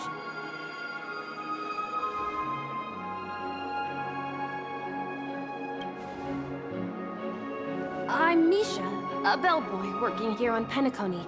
Pleased to be at your service. If you need help with your baggage... Something's not right. Should you need assistance with moving luggage to your room, feel free to contact me. Please, go ahead. Don't keep your friend waiting. His eyes are crazy. Kinda like it. Hey, what's the big gathering at the concierge about? We've just arrived and there's already drama? My textures are freaking out slightly. I'm sorry, but your name really isn't in the system. But in the information I received from the Astral Express, it states that we already reserved rooms. Please, check again for me. Yes, ma'am. Please give me a moment. The Astral Express, 4 platinum guest rooms, whose names include Mr. Welt Yang, Miss Himiko, Miss March 7th, and Mr. Don Hung. These are the only 4 names on the reservation list.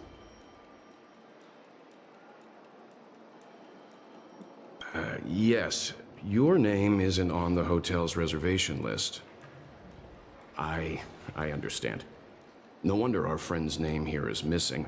When we responded to the family's invitation, she hadn't even arrived on the express. Something came up in Don Hung's schedule, and he couldn't make it. I have an idea. Could you reassign his room? It's still the same number of people. She's a new passenger aboard our Astral Express. We can vouch for her status. Even if that is so, I'm afraid...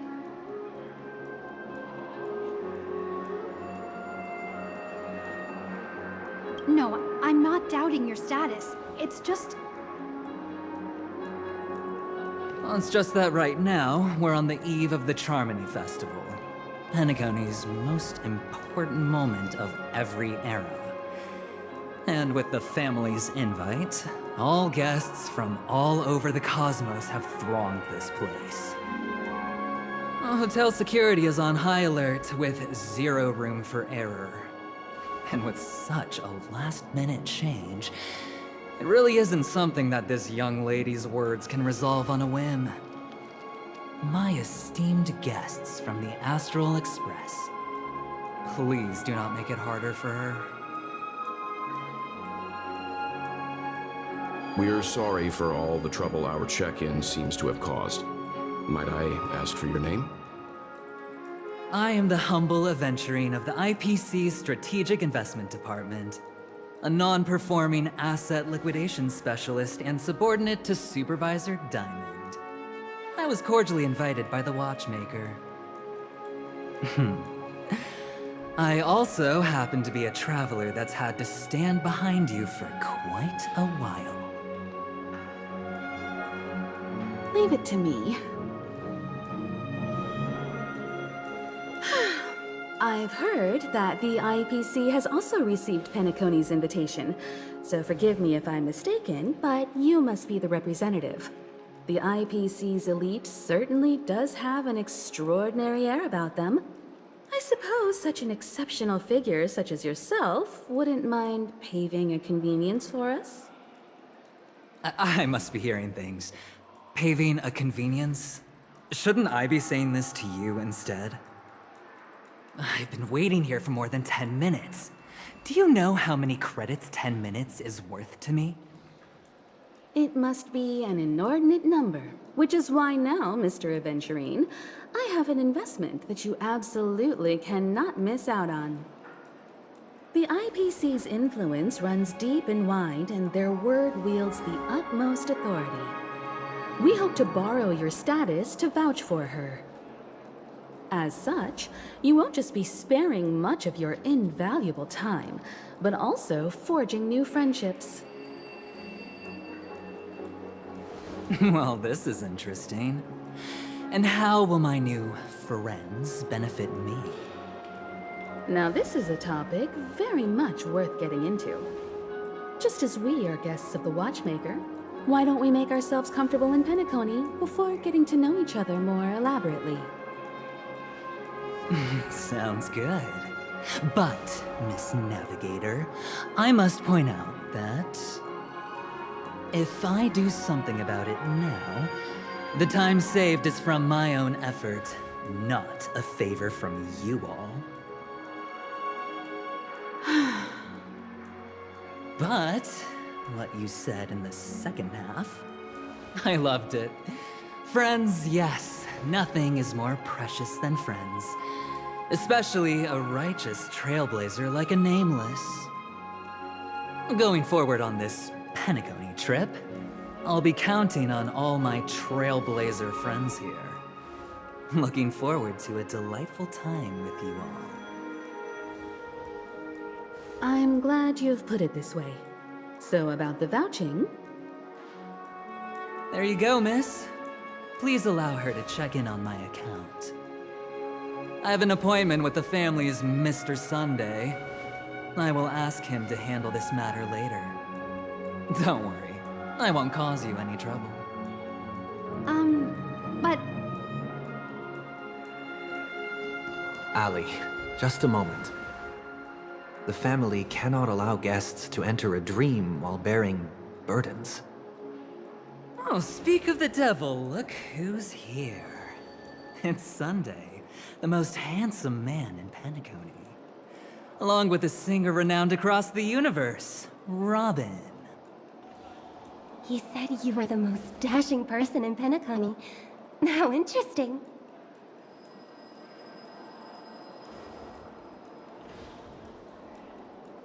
I've kept you waiting, Mr. Aventurine. This way, please. Let us speak in private. Astral Express guests, please come this way and rest your feet. Wait, what? You're... Hello, friend. How have you been? I sincerely hope you don't mind. My apologies for any perceived slight.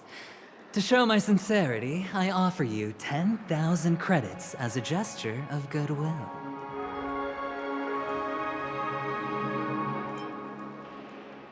How upright. I like you. I must have you as a friend. Here, 20,000 credits. Please excuse me, I have some matters to attend to, so I must depart. But I'm sure we'll meet again soon. Oh wait, he actually... Huh. Oh, wait a minute. I'm sorry, but are you... the singer, Epsilon Superstar? If I can stop one heart from breaking, that's your song, isn't it? I never thought a cutie like yourself would be a fan of mine. Oh, it really is, Robin. To run into her in person here. It is an honor to meet everyone. Are you also a member of the family on Penacony, like him? Truth be told, I am a guest like everyone. Penacony is my hometown, but I left when I was older. I was graciously invited this time to return and sing a song at the Charmony Festival. The person you speak of is Sunday, my senior, and one of the local leaders at Penacony. He is also the organizer of this era's Charmony Festival. He heard you all ran into some difficulties, and sent me here to provide aid. Alas, I arrived a little later than usual. I sincerely apologize for any unpleasantness during your stay. Please, be at ease. I have instructed Miss Ali to resolve the system error as soon as possible. I have also upgraded your rooms as token compensation. Please wait a moment for the hotel to arrange for suitable accommodation. Mr. Aventurine has an appointment with the Oak family and has checked in prior. On his behalf, I extend his apologies to everyone of the Astral Express and wish for an amicable partnership moving forward. Thank you for stepping in to resolve this matter. But are you sure about the rooms? I wouldn't want your other guests to feel we were being given preferential treatment. Wait, where's Samika? Please, rest assured that the family will personally undertake communications to handle this. It is only right that we, as the actual administrators, relieve you of any problems during your visit in Penacony. I apologize for taking up everyone's precious time, and we shan't keep you any longer. If you need anything else while in Penacony, the family stands ready to serve. May your dreams be beautiful and pleasant. It's just one surprise after another. But since that Mr. Which day was he? Sunday. Since Mr. Sunday's vouched for us, I guess we can finally check in normally?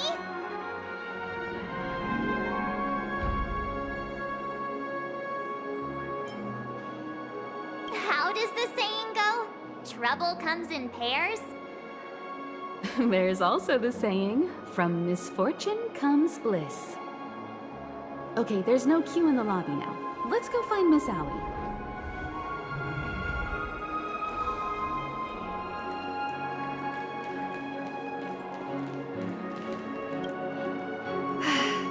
Esteemed guests of the Astral Express, your check-in procedure is complete. Please forgive us for any previous inconvenience caused. This is your Dreamscape Pass. It serves as your hotel room key, as well as a directory of all the amenities and information you require at the Reverie. It even provides smart assistants. At the same time, it is also Penacony's special, one-of-a-kind souvenir that belongs only to you. You can use the Dreamscape Pass's provided clock-in feature to record every moment of your wonderful dream, save your favorite happy bits, and create a Dreamscape scrapbook that is uniquely yours. Regarding the method of usage, the Dreamscape Pass will guide you through the process. I wish you all pleasant dreams in Penacony. You may take the elevator over there to reach your guest rooms. All right, let's move out.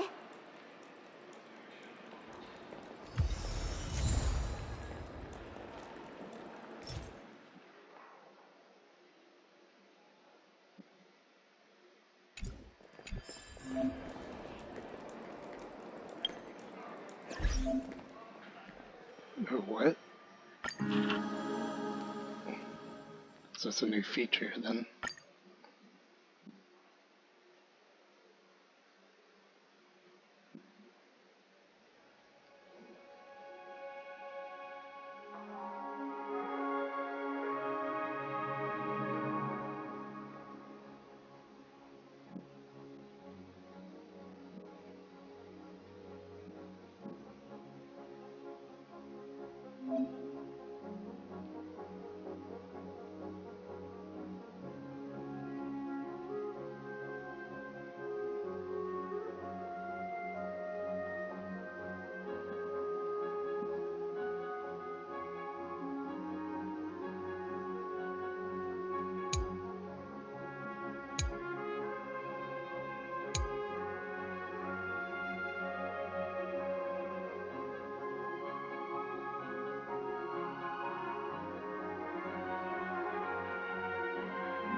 collect all these real quick.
Dream world!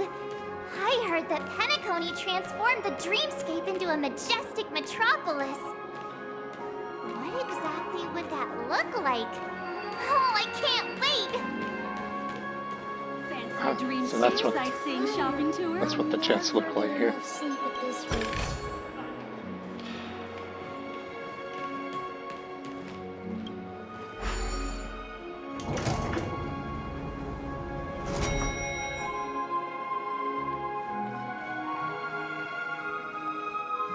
Our rooms are down this way.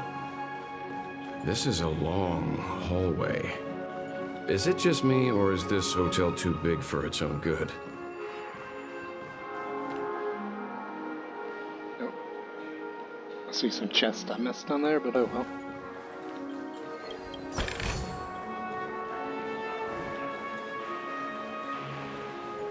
Quit giving me the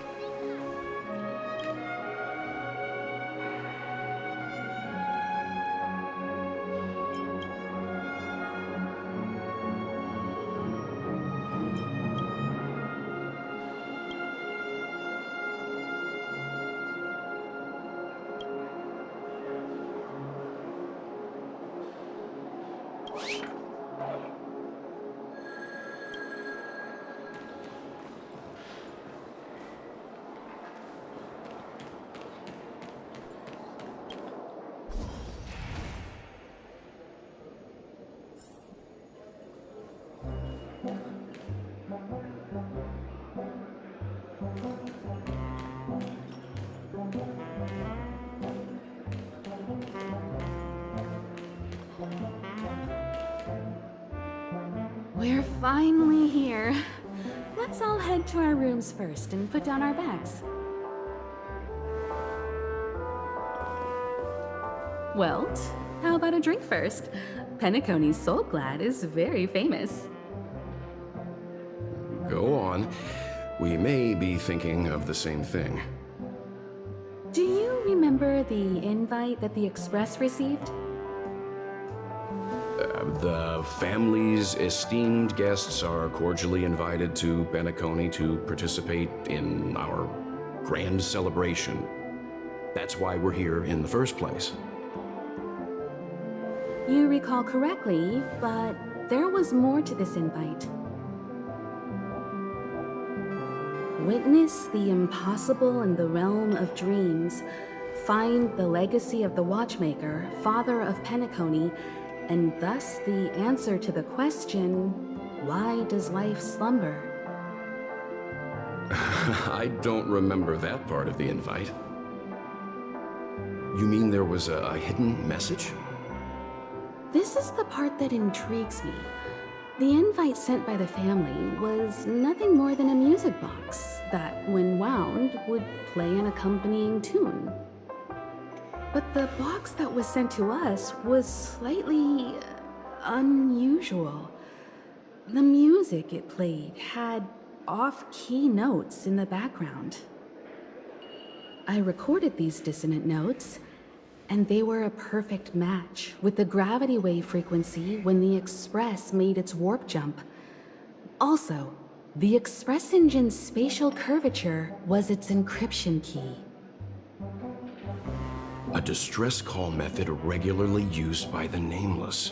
Okay, so the watchmaker is connected to the It may be a Nameless. masked fool's trap. From the execution itself, the Riddlers or Inquisition spirits could have done this themselves. When did you discover this? When we were handling that Law Fu Stellaron matter, I told Pom Pom about it first thing. It's no wonder that IPC Ambassador also mentioned this watchmaker. The invite he received must also have contained a hidden message, and it seems like he decoded it. There's something else on my mind.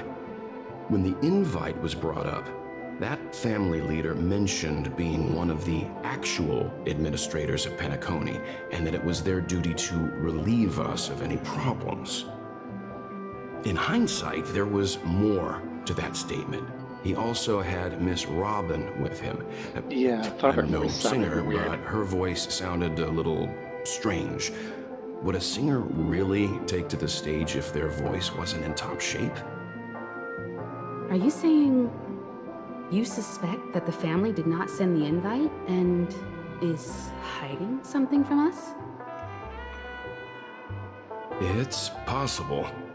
The fact that the family sent out invites to the other factions is already unusual, and your discovery confirms that there could be a third party involved. I take back what I said. This event is becoming more interesting with each passing second. Why didn't you tell the others? We shouldn't interfere if this is just an internal affair of Penacony or the family. But you said so yourself. This could concern the Trailblaze. Well, I did. Which is why, before we set off, I told March 7th in Dan Heng about this. So I was the only one kept in the dark then.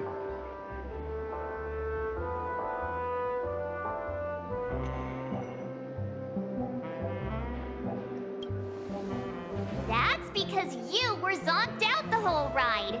No one had the chance to tell you. Who sent the invite? What is the purpose of gathering all of the factions into Penacony? And why does the family choose to remain silent about their knowledge of this? There are too many unanswered questions. We must use the utmost caution before we go deeper. Right now, let's just focus on the conductor's request. We'll collect intel while enjoying this wonderful vacation. Penacony is, after all, a famed resort of the cosmos. Not many get a chance to even visit in their lifetime. Head back to your rooms, get some rest, and prepare to enter the dreamscape. It's time to head back to my room. Before entering the dream, I should probably talk to the rest. The decor in here is a little, loud for my tastes. So this is how Astral High Society does things, huh? They say he's a historically important figure in Penacony, and tales of his life have been handed down over generations. Such tales encourage believers to come to the planet of festivities to pursue their dreams. He's an interesting fellow, that's for sure, and his legacy still has the power to draw people in. But how and why he's involved with that invite, and why his name popped up in the encrypted message allegedly sent by a nameless, I've got no leads for now. The family believes in the harmony, and their altruism is well known across the stars, a trait that is intimately tied to Penacony's stability and prosperity. But some factions have always been wary of the family, suspecting that their benevolence and eloquence belie an ulterior motive. Well, when you So call far, yourself it the seems to me family, that the family treats their guests with courtesy, so I don't think we need to worry about that for now. The Dream Penacony is divided into 12 moments. Personally, I'm interested in the moment of Soul. It's a visual dreamscape steeped in Penacony's history and civilization. Penacony's Grand Museum, the Primal Waking Library, the Paperfold Academy. The pasts that we chase may be stored in these places. Past the guest room's dream pool is the real Penacony. Let's get ready to move out. Pleasant dreams.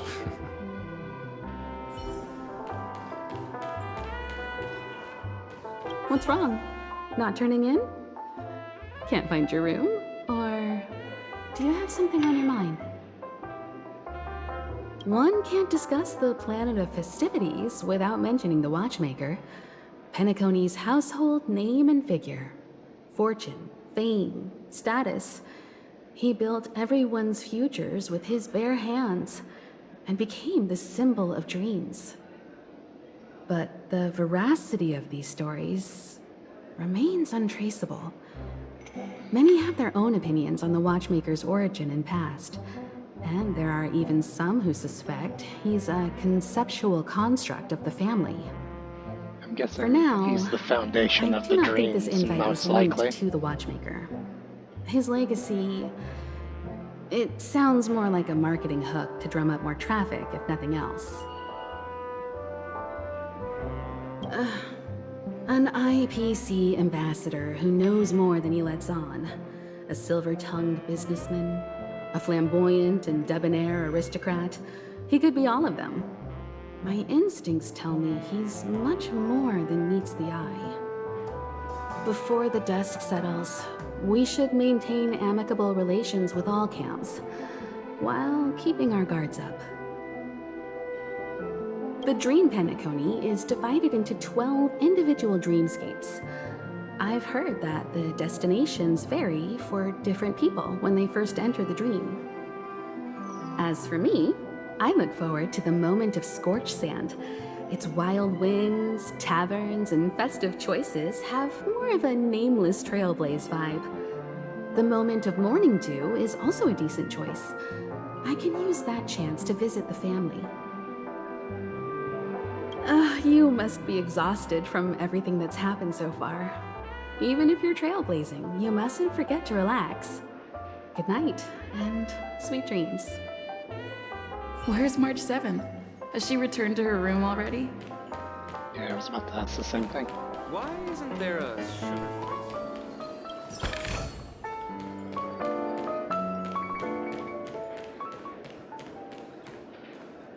So, my room is that way, but what's this way?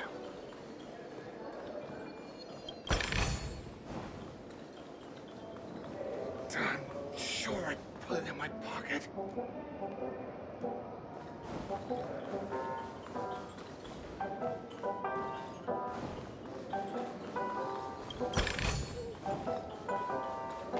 Hey, is that who I think it is? That big movie star!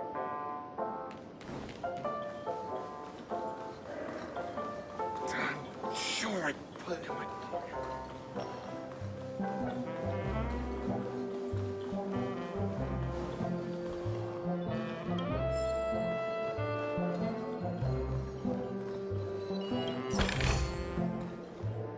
Interesting.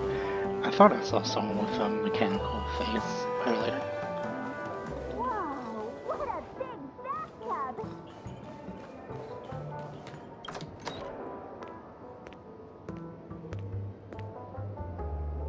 Can't sleep from all the excitement, huh?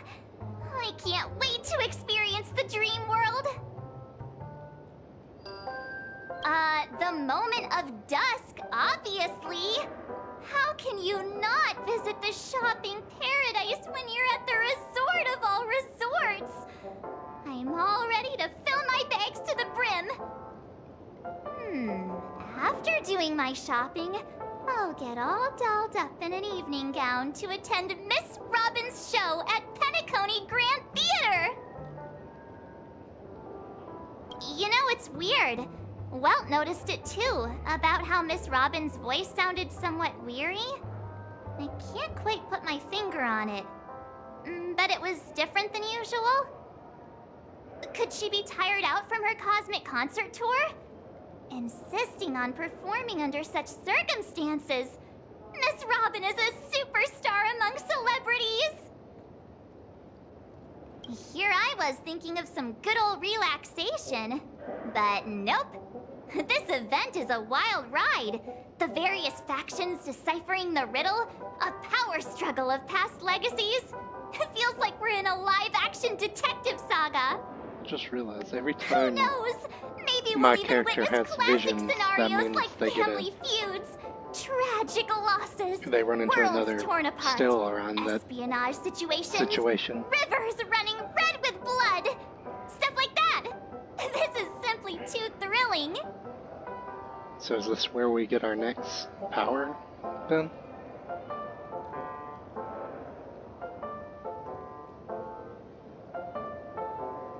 Just kidding. How could that be possible? Don't worry. Welt and Himeko will have our backs if things go wrong. Let's just make the most of it all while we're here.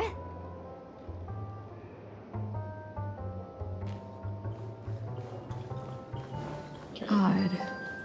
Why is my room door open? Yeah, I thought that was weird as well. Seems the older I get, the harder it is to fall. Because of entering in my room. He's... How fortuitous. We meet again.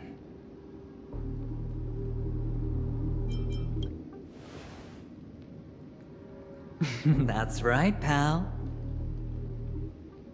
Calm down. I'm just here to soak in the festive vibe.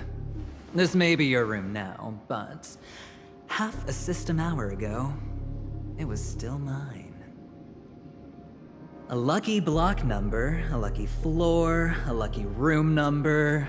You have no idea how much I went through to book this precious space. And now I've given it to you. Treasure it well, friend.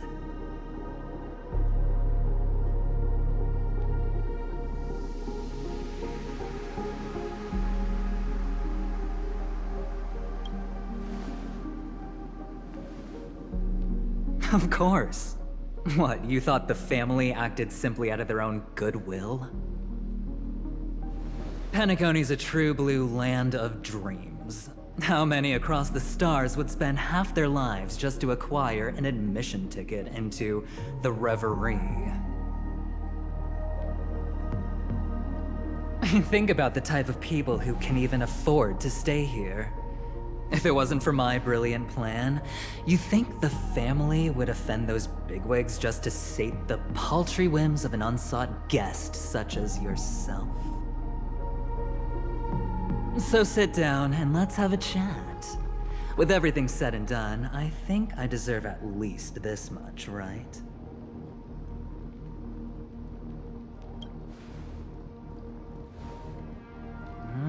Cutting to the chase. I like that. Simply put, my friend, I need your help. You may or may not know this, but Penacony's far murkier than it seems. The family's eyes are everywhere, but you get the drift. My goal is simple. Help the IPC retrieve some things that belong to them in the first place.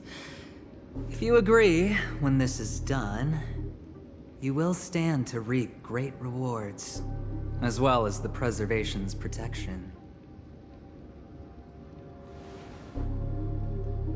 It's clear you're not just one of the crowd. You possess a distinct quality, so magnetic that it could sway the outcome of any game. That power, you really don't wish to use it. Or you don't want to be rid of it. Why not use it to etch your name across the stars? The power that men both fear and desire is right in the palms of your hands. Miss Stellaron, have I hit the nail on the head?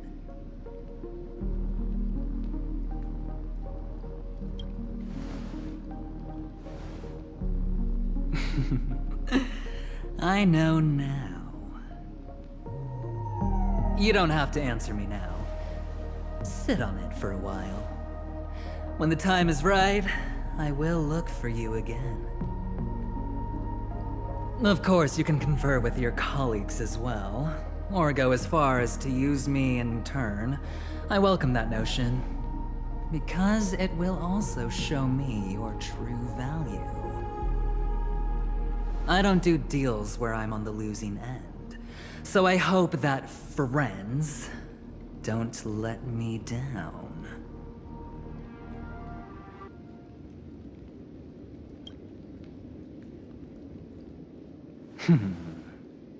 Very well.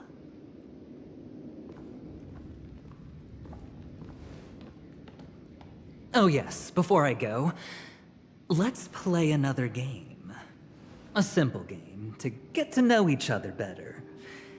You just have to guess which hand the chip is hiding in. It'll help me get a better grasp on your personality and the way you do things.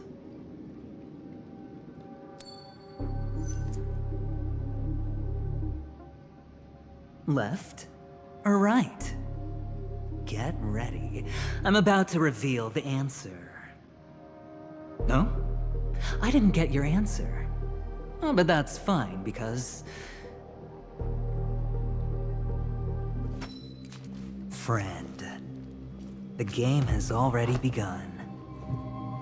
Allow me to make you an offer. One you can't refuse. No reason to choose otherwise. And no other choice. Hello there. Huh?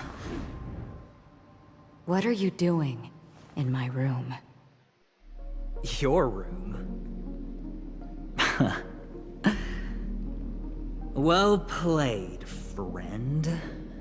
You haven't been in Penacony long, but you already know how to rope people into your cause. Oh, don't misunderstand. That was a mere reminder. This place runs deep with plenty of unsavory characters. Don't forget to stay on your toes. Like, keeping your door closed. I'll make my exit now. Have a pleasant stay.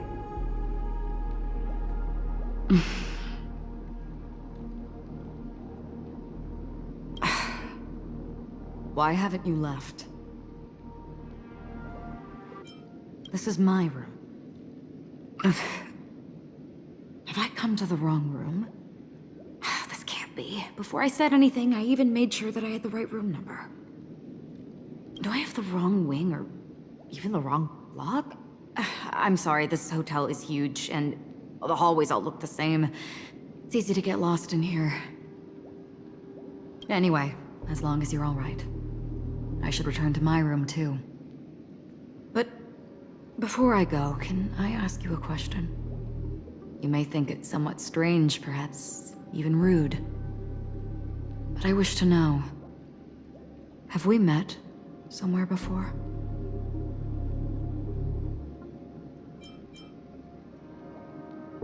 This may sound embarrassing because I would sometimes forget stuff I really shouldn't have from past experiences.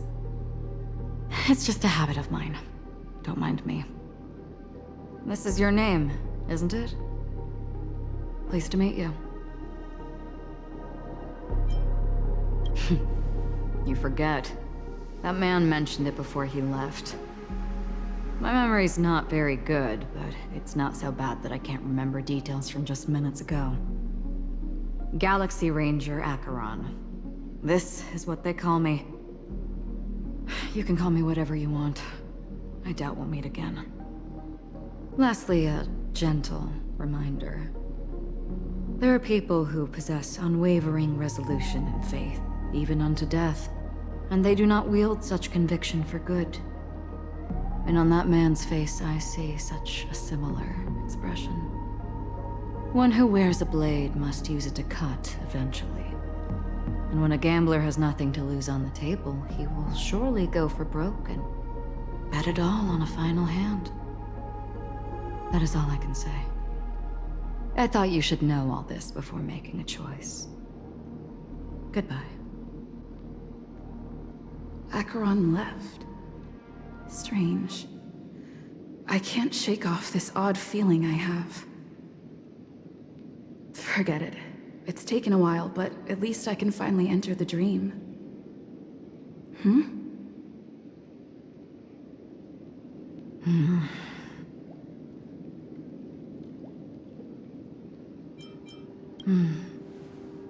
Sorry, can you point me in the direction of the lobby? All these hallways really look the same to me.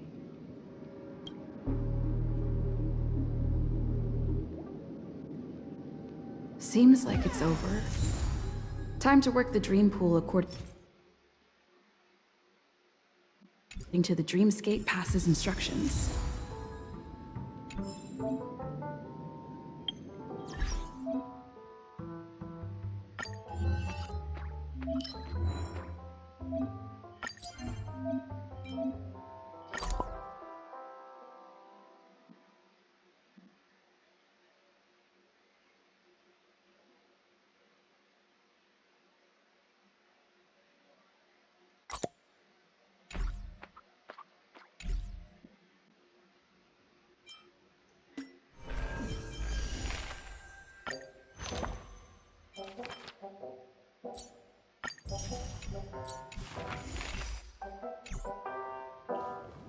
Welcome to Penacony, honored guest. Wait, there was a chest in this cutscene? Very soon, all your dreams will leap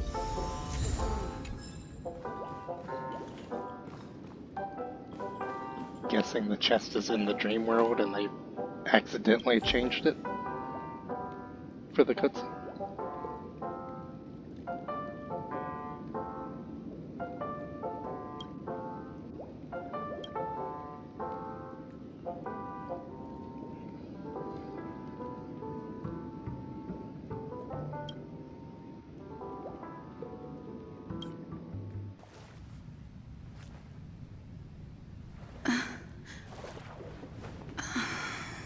Please relax. Feel the ebb and flow of your body. Just focus on breathing and imagine you're in paradise. Imagine a dreamland.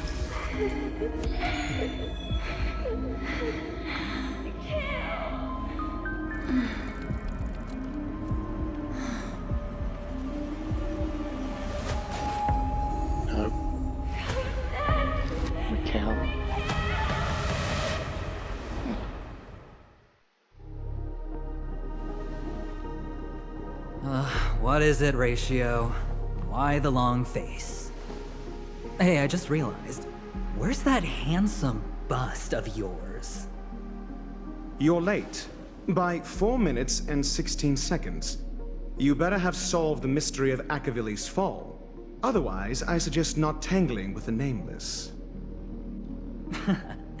You mean you don't believe me when I say I truly wish to befriend them? Clamorous people do not make friends. Fun fact, the Atini Peacock boasts one of the universe's more jarring songs, and your choice of attire is somewhat peacock-esque.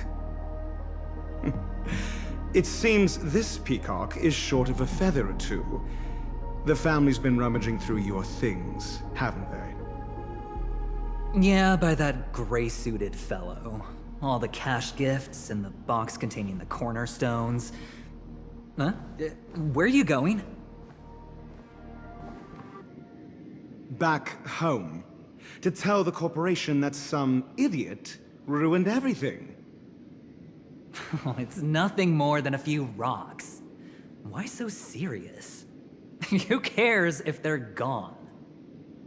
Without that aventurine stone, you're nothing more than a doomed Sigonian thrall, sentenced to die by the IPC. Or is that serial number on your neck a cherished memento from the Amber Lord? You're funny, I'll give you that. It appears our erudite friend has done his homework. It's my job. How would a gambler wrest Penacony back from the IPC otherwise? Don't worry, Doctor. I have my ways. The family fears interference from the IPC, hence their constant intervention. Or to play devil's advocate, perhaps Penacony might have always been a ruse under the guise of the Harmony. If you ask me, that invite is nothing but a self-planted diversion. A red herring. Or maybe they're thinking of pulling off something big during the Charmony Festival. Or someone else made the invite, and they acquiesced to elevating the magnitude of the plan. There's the chest again. Well, regardless, be it the family or the Watchmaker's legacy, as long as they're all useful to me. Get to the point. What's your plan? Well, no need to expand on that now. It's not yet time to reveal my trump card. Damned gambler. Any true collaboration demands trust. Did that notion somehow escape your Sigonian upbringing? Then, do you trust me? That depends on you. So you don't trust me either. Now that was easy, wasn't it? Also, I didn't go to school, and my parents didn't teach me any of that. A pity. They left before they could impart any life lessons. I did not mean to offend. None taken. But they did teach me that friends are weapons of the Avgens. Even under the watchful eye of the Harmony, our friends' performances have far exceeded my expectations. Let's see. The Garden of Recollection and the Astral Express have already made contact.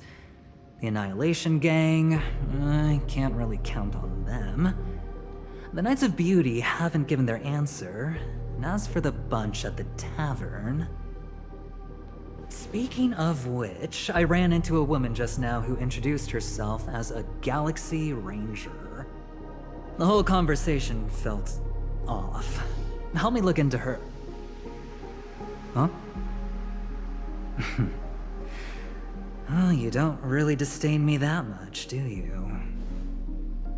Well, seems like I'm on my own again.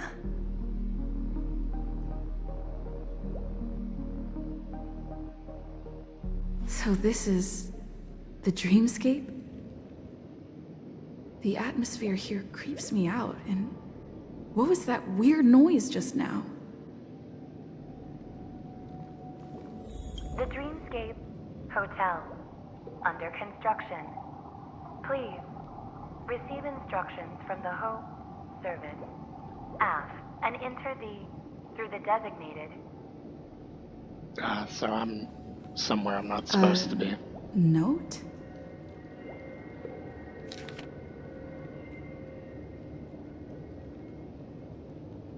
This way! Can you see me? Over here. Please, come this way. I thought I heard a familiar voice. Is it coming from the... Ah, you're here. Wonderful. Oh, crap. Welcome to the Gallery of Thoughts. You can think of this as the entrance to the Golden Hour. I'm here to provide guidance to our guests. Huh? You remember me? I'm so glad. This is a temporary interchange, so it looks a little rundown. The Reverie in the Dreamscape is currently undergoing a revamp.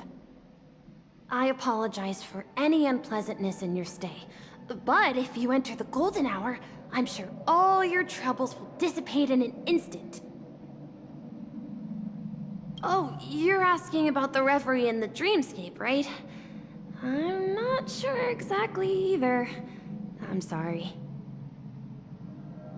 You've perhaps read about it in your Dreamscape past, but I can explain it one more time. Golden Hour is one of the 12 Dreamscapes in Penacony, and its time coincides with midnight. Here, the dream's time is forever stuck in the moment before midnight. Tomorrow will not come, and this night of revelry will never end. But that doesn't mean that time is stopped in the dream. To avoid any physical or mental burden on guests, time in the dream has been synced with realities, so don't worry. Note? Did you find it in the room? It wasn't trash left behind by the previous guest, was it? It was my mistake.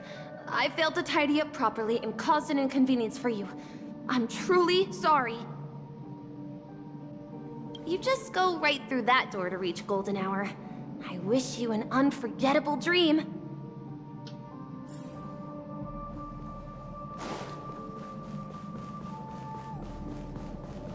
Behind this door is the real Penacony. I'm looking forward to it. The heck is that in the distance? Like a red door.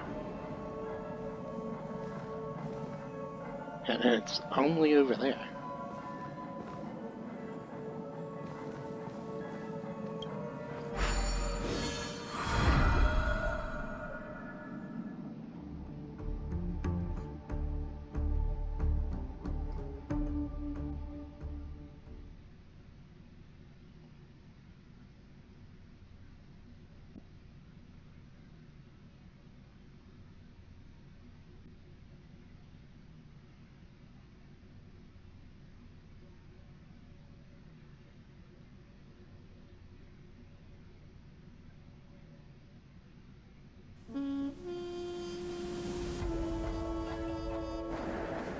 Nope, I'm falling.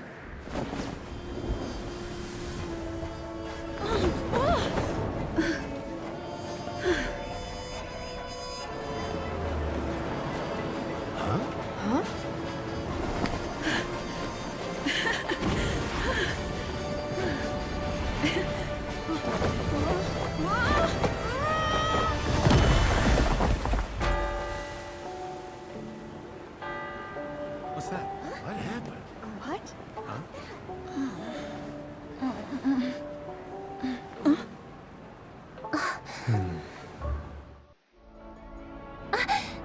Are you alright?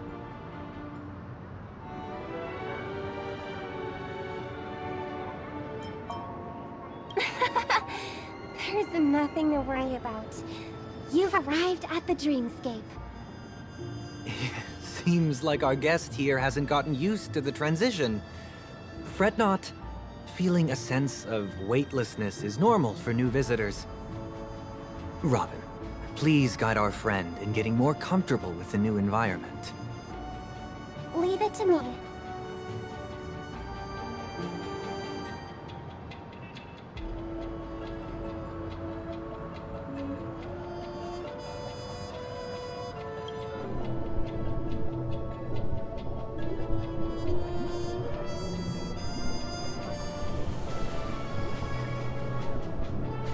Don't worry, just relax.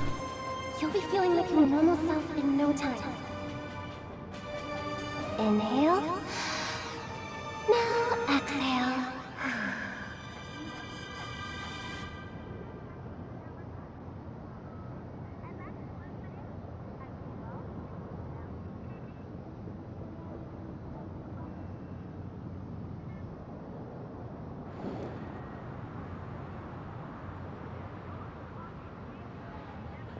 You should be feeling fully in control now.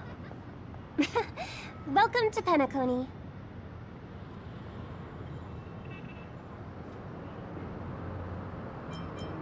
It was a song with a harmonic tune. Relax. Just did some tuning on you with the resonance of the harmony to allow you to control your limbs freely in the dreamscape. Essentially, the dream of Penacony is a world formed by memoria. Only by fully understanding its nature can you move freely within it. It's like learning to swim. It's easy to sink at first when you aren't accustomed to the water, but once you get the hang of it, you can float and swim on the surface effortlessly.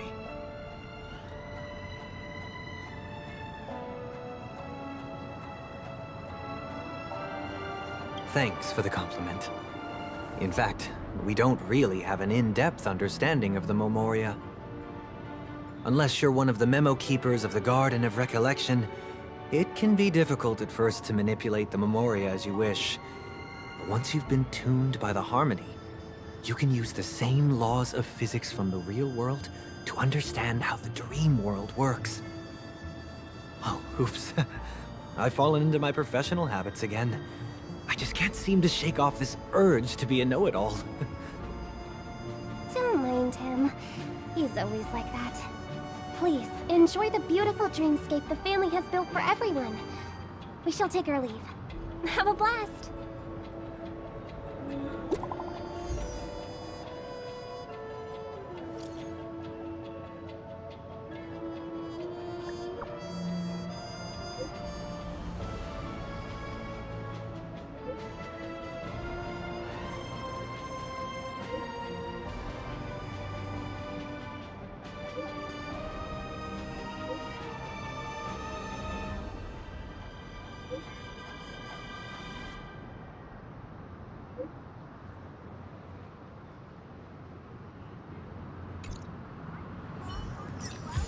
The Dreamscape Sales Store. Should I visit it? This place is bustling. There are so many people living in the Dreamscape. The heck is this?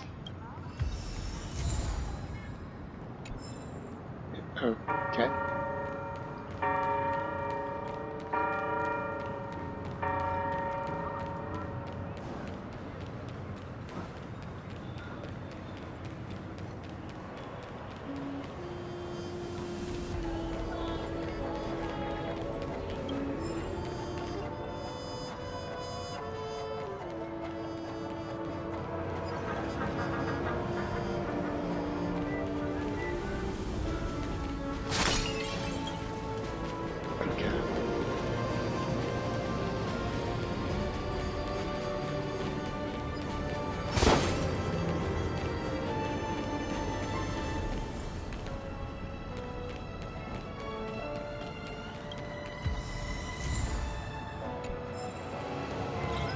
What?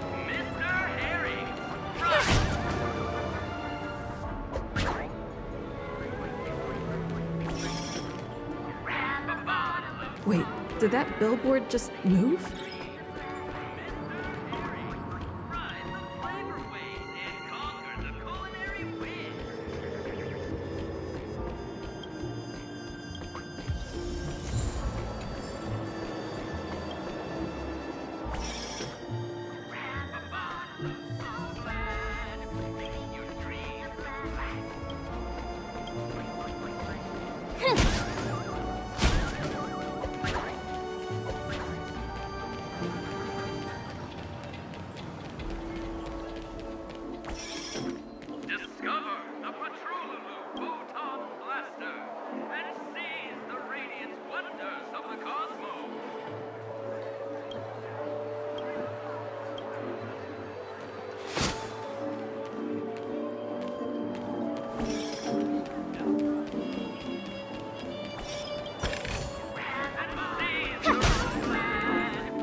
I just realized that's a dino.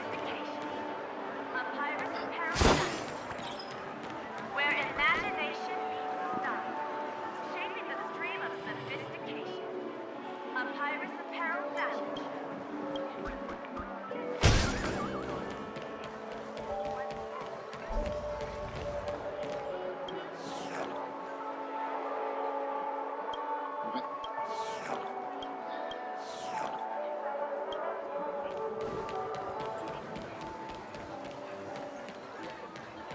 According to the map, this is the Dreamscape Sales Store. Is that a giant eyeball? Wait, that's not the eye from that little dream right before I entered, is it? Trailblazers from the astral expanse. Welcome to Dreamscape Sales Store. It's the magic of psychoanalysis, madam. Dr. Edward, is happy to assist you.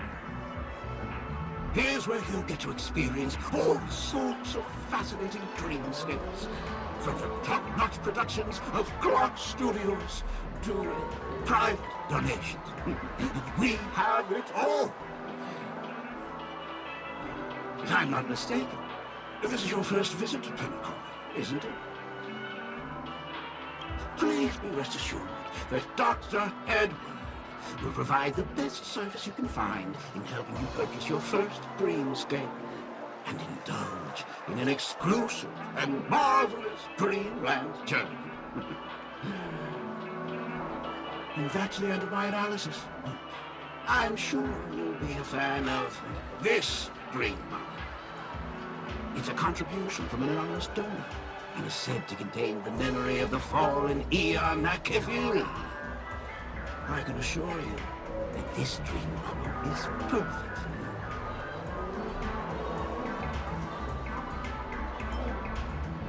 Dr. Edward does not make any guarantees regarding the authenticity of dream bubble content. Dreams are just dreams, so enjoy them. Well, let's begin. Please close your eyes and rest your foreheads against the dream bubble.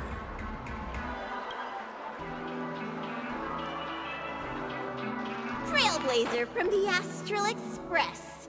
Do you plead guilty?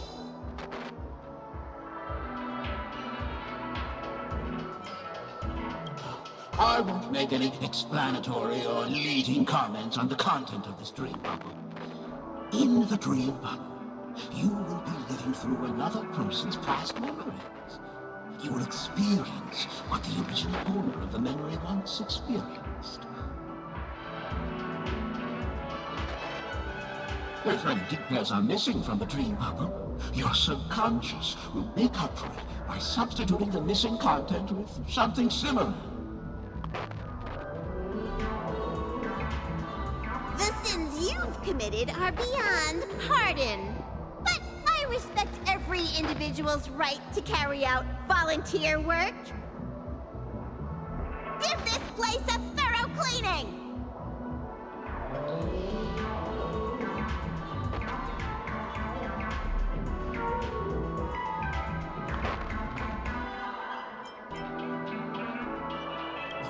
My apologies. When I received this dream bubble, some of the audio tracks were missing. Perhaps even the memorial is unable to transmit the voice of Akivili. However, I can make some adjustments to the dream bubble to improve your experience. Meaning you can choose anyone's voice for Akivili's. As long as it's a voice you're familiar with, I'll be able to replicate it in your subconscious.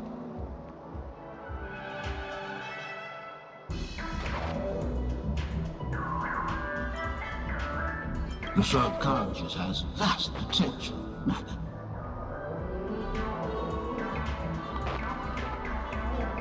Well, please, make a decision. I'll do my best to fulfill your needs.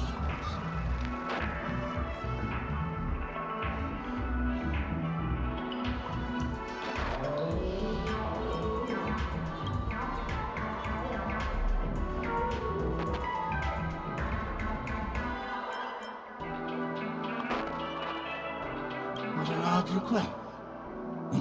But no matter. Dr. Edward will make it happen. The replication is complete. Now you can enjoy an enhanced dreamscape experience. Do you, as well as the other passengers, take responsibility for the following malicious conduct? You rode snowmobiles into the Taikian Stadium and disrupted the match, causing the match to be suspended. Because of you, 20 Trailblazers were forced to repair the severely damaged exterior of the stadium for 3 months without pay. Do you plead guilty to this charge? Wait. Yes, I plead guilty. It feels more like You March sneaked 7th. into the High Zoo and splurged half an Amber Era's crew budget on 250 Nosewalker cubs. You kept them in the restroom, where they were left to breed and multiply uncontrollably, causing other carriages to be filled with sewage. You plead guilty to this charge? Yes, I plead guilty. You barged into the kitchen of the dining carriage, claiming that the whole area needed disinfection. This resulted in the loss of 42 crispy, crumbly pom-pom pies. And because you also took the last serving of the express special in the fridge, I was left starving. You plead guilty to this charge? The first one is clearly a result of your own doing, but I do admit to consuming the last serving of the express special. Ahem! Don't get carried away just yet. This is only the beginning of your list of culinary offenses. There are cases of entire entries disappearing from the Express databank. Plants in the parlor car being watered with Soul Glad. Disrupting the conductor's rest with noise. And a break-in to the conductor's exclusive snack vault.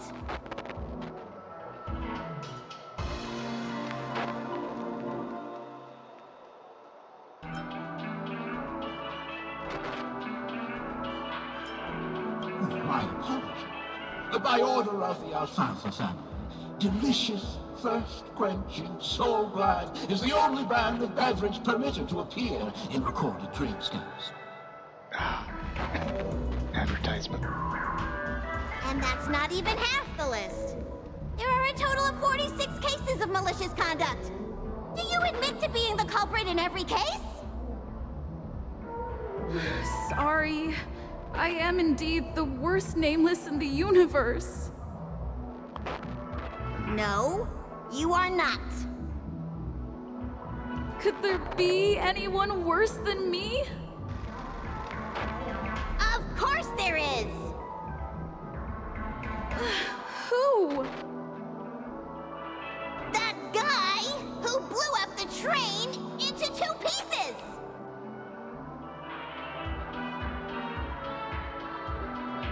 Oh wait, that part's actually for true. the content of this dream bubble. How was your experience?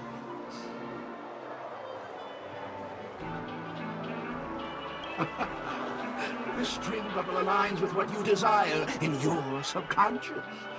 If you're interested in experiencing the dream bubble again, you can purchase it with credits.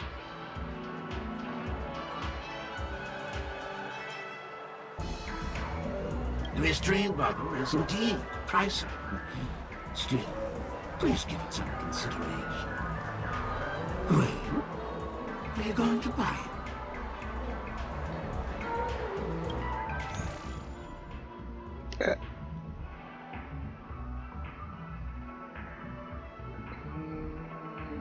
Thank you.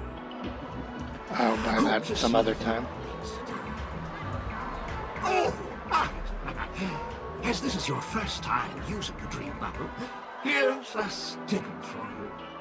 You can use it to decorate your dreamscape pass and commemorate your unique trip to Penacony.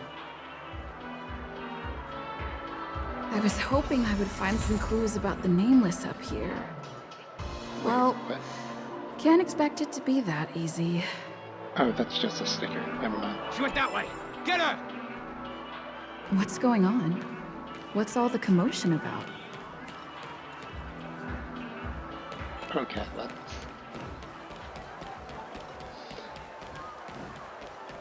I don't think I'm gonna continue with the quest just yet. Actually, I'm gonna stop for now. I've been awake way too long. So until next time.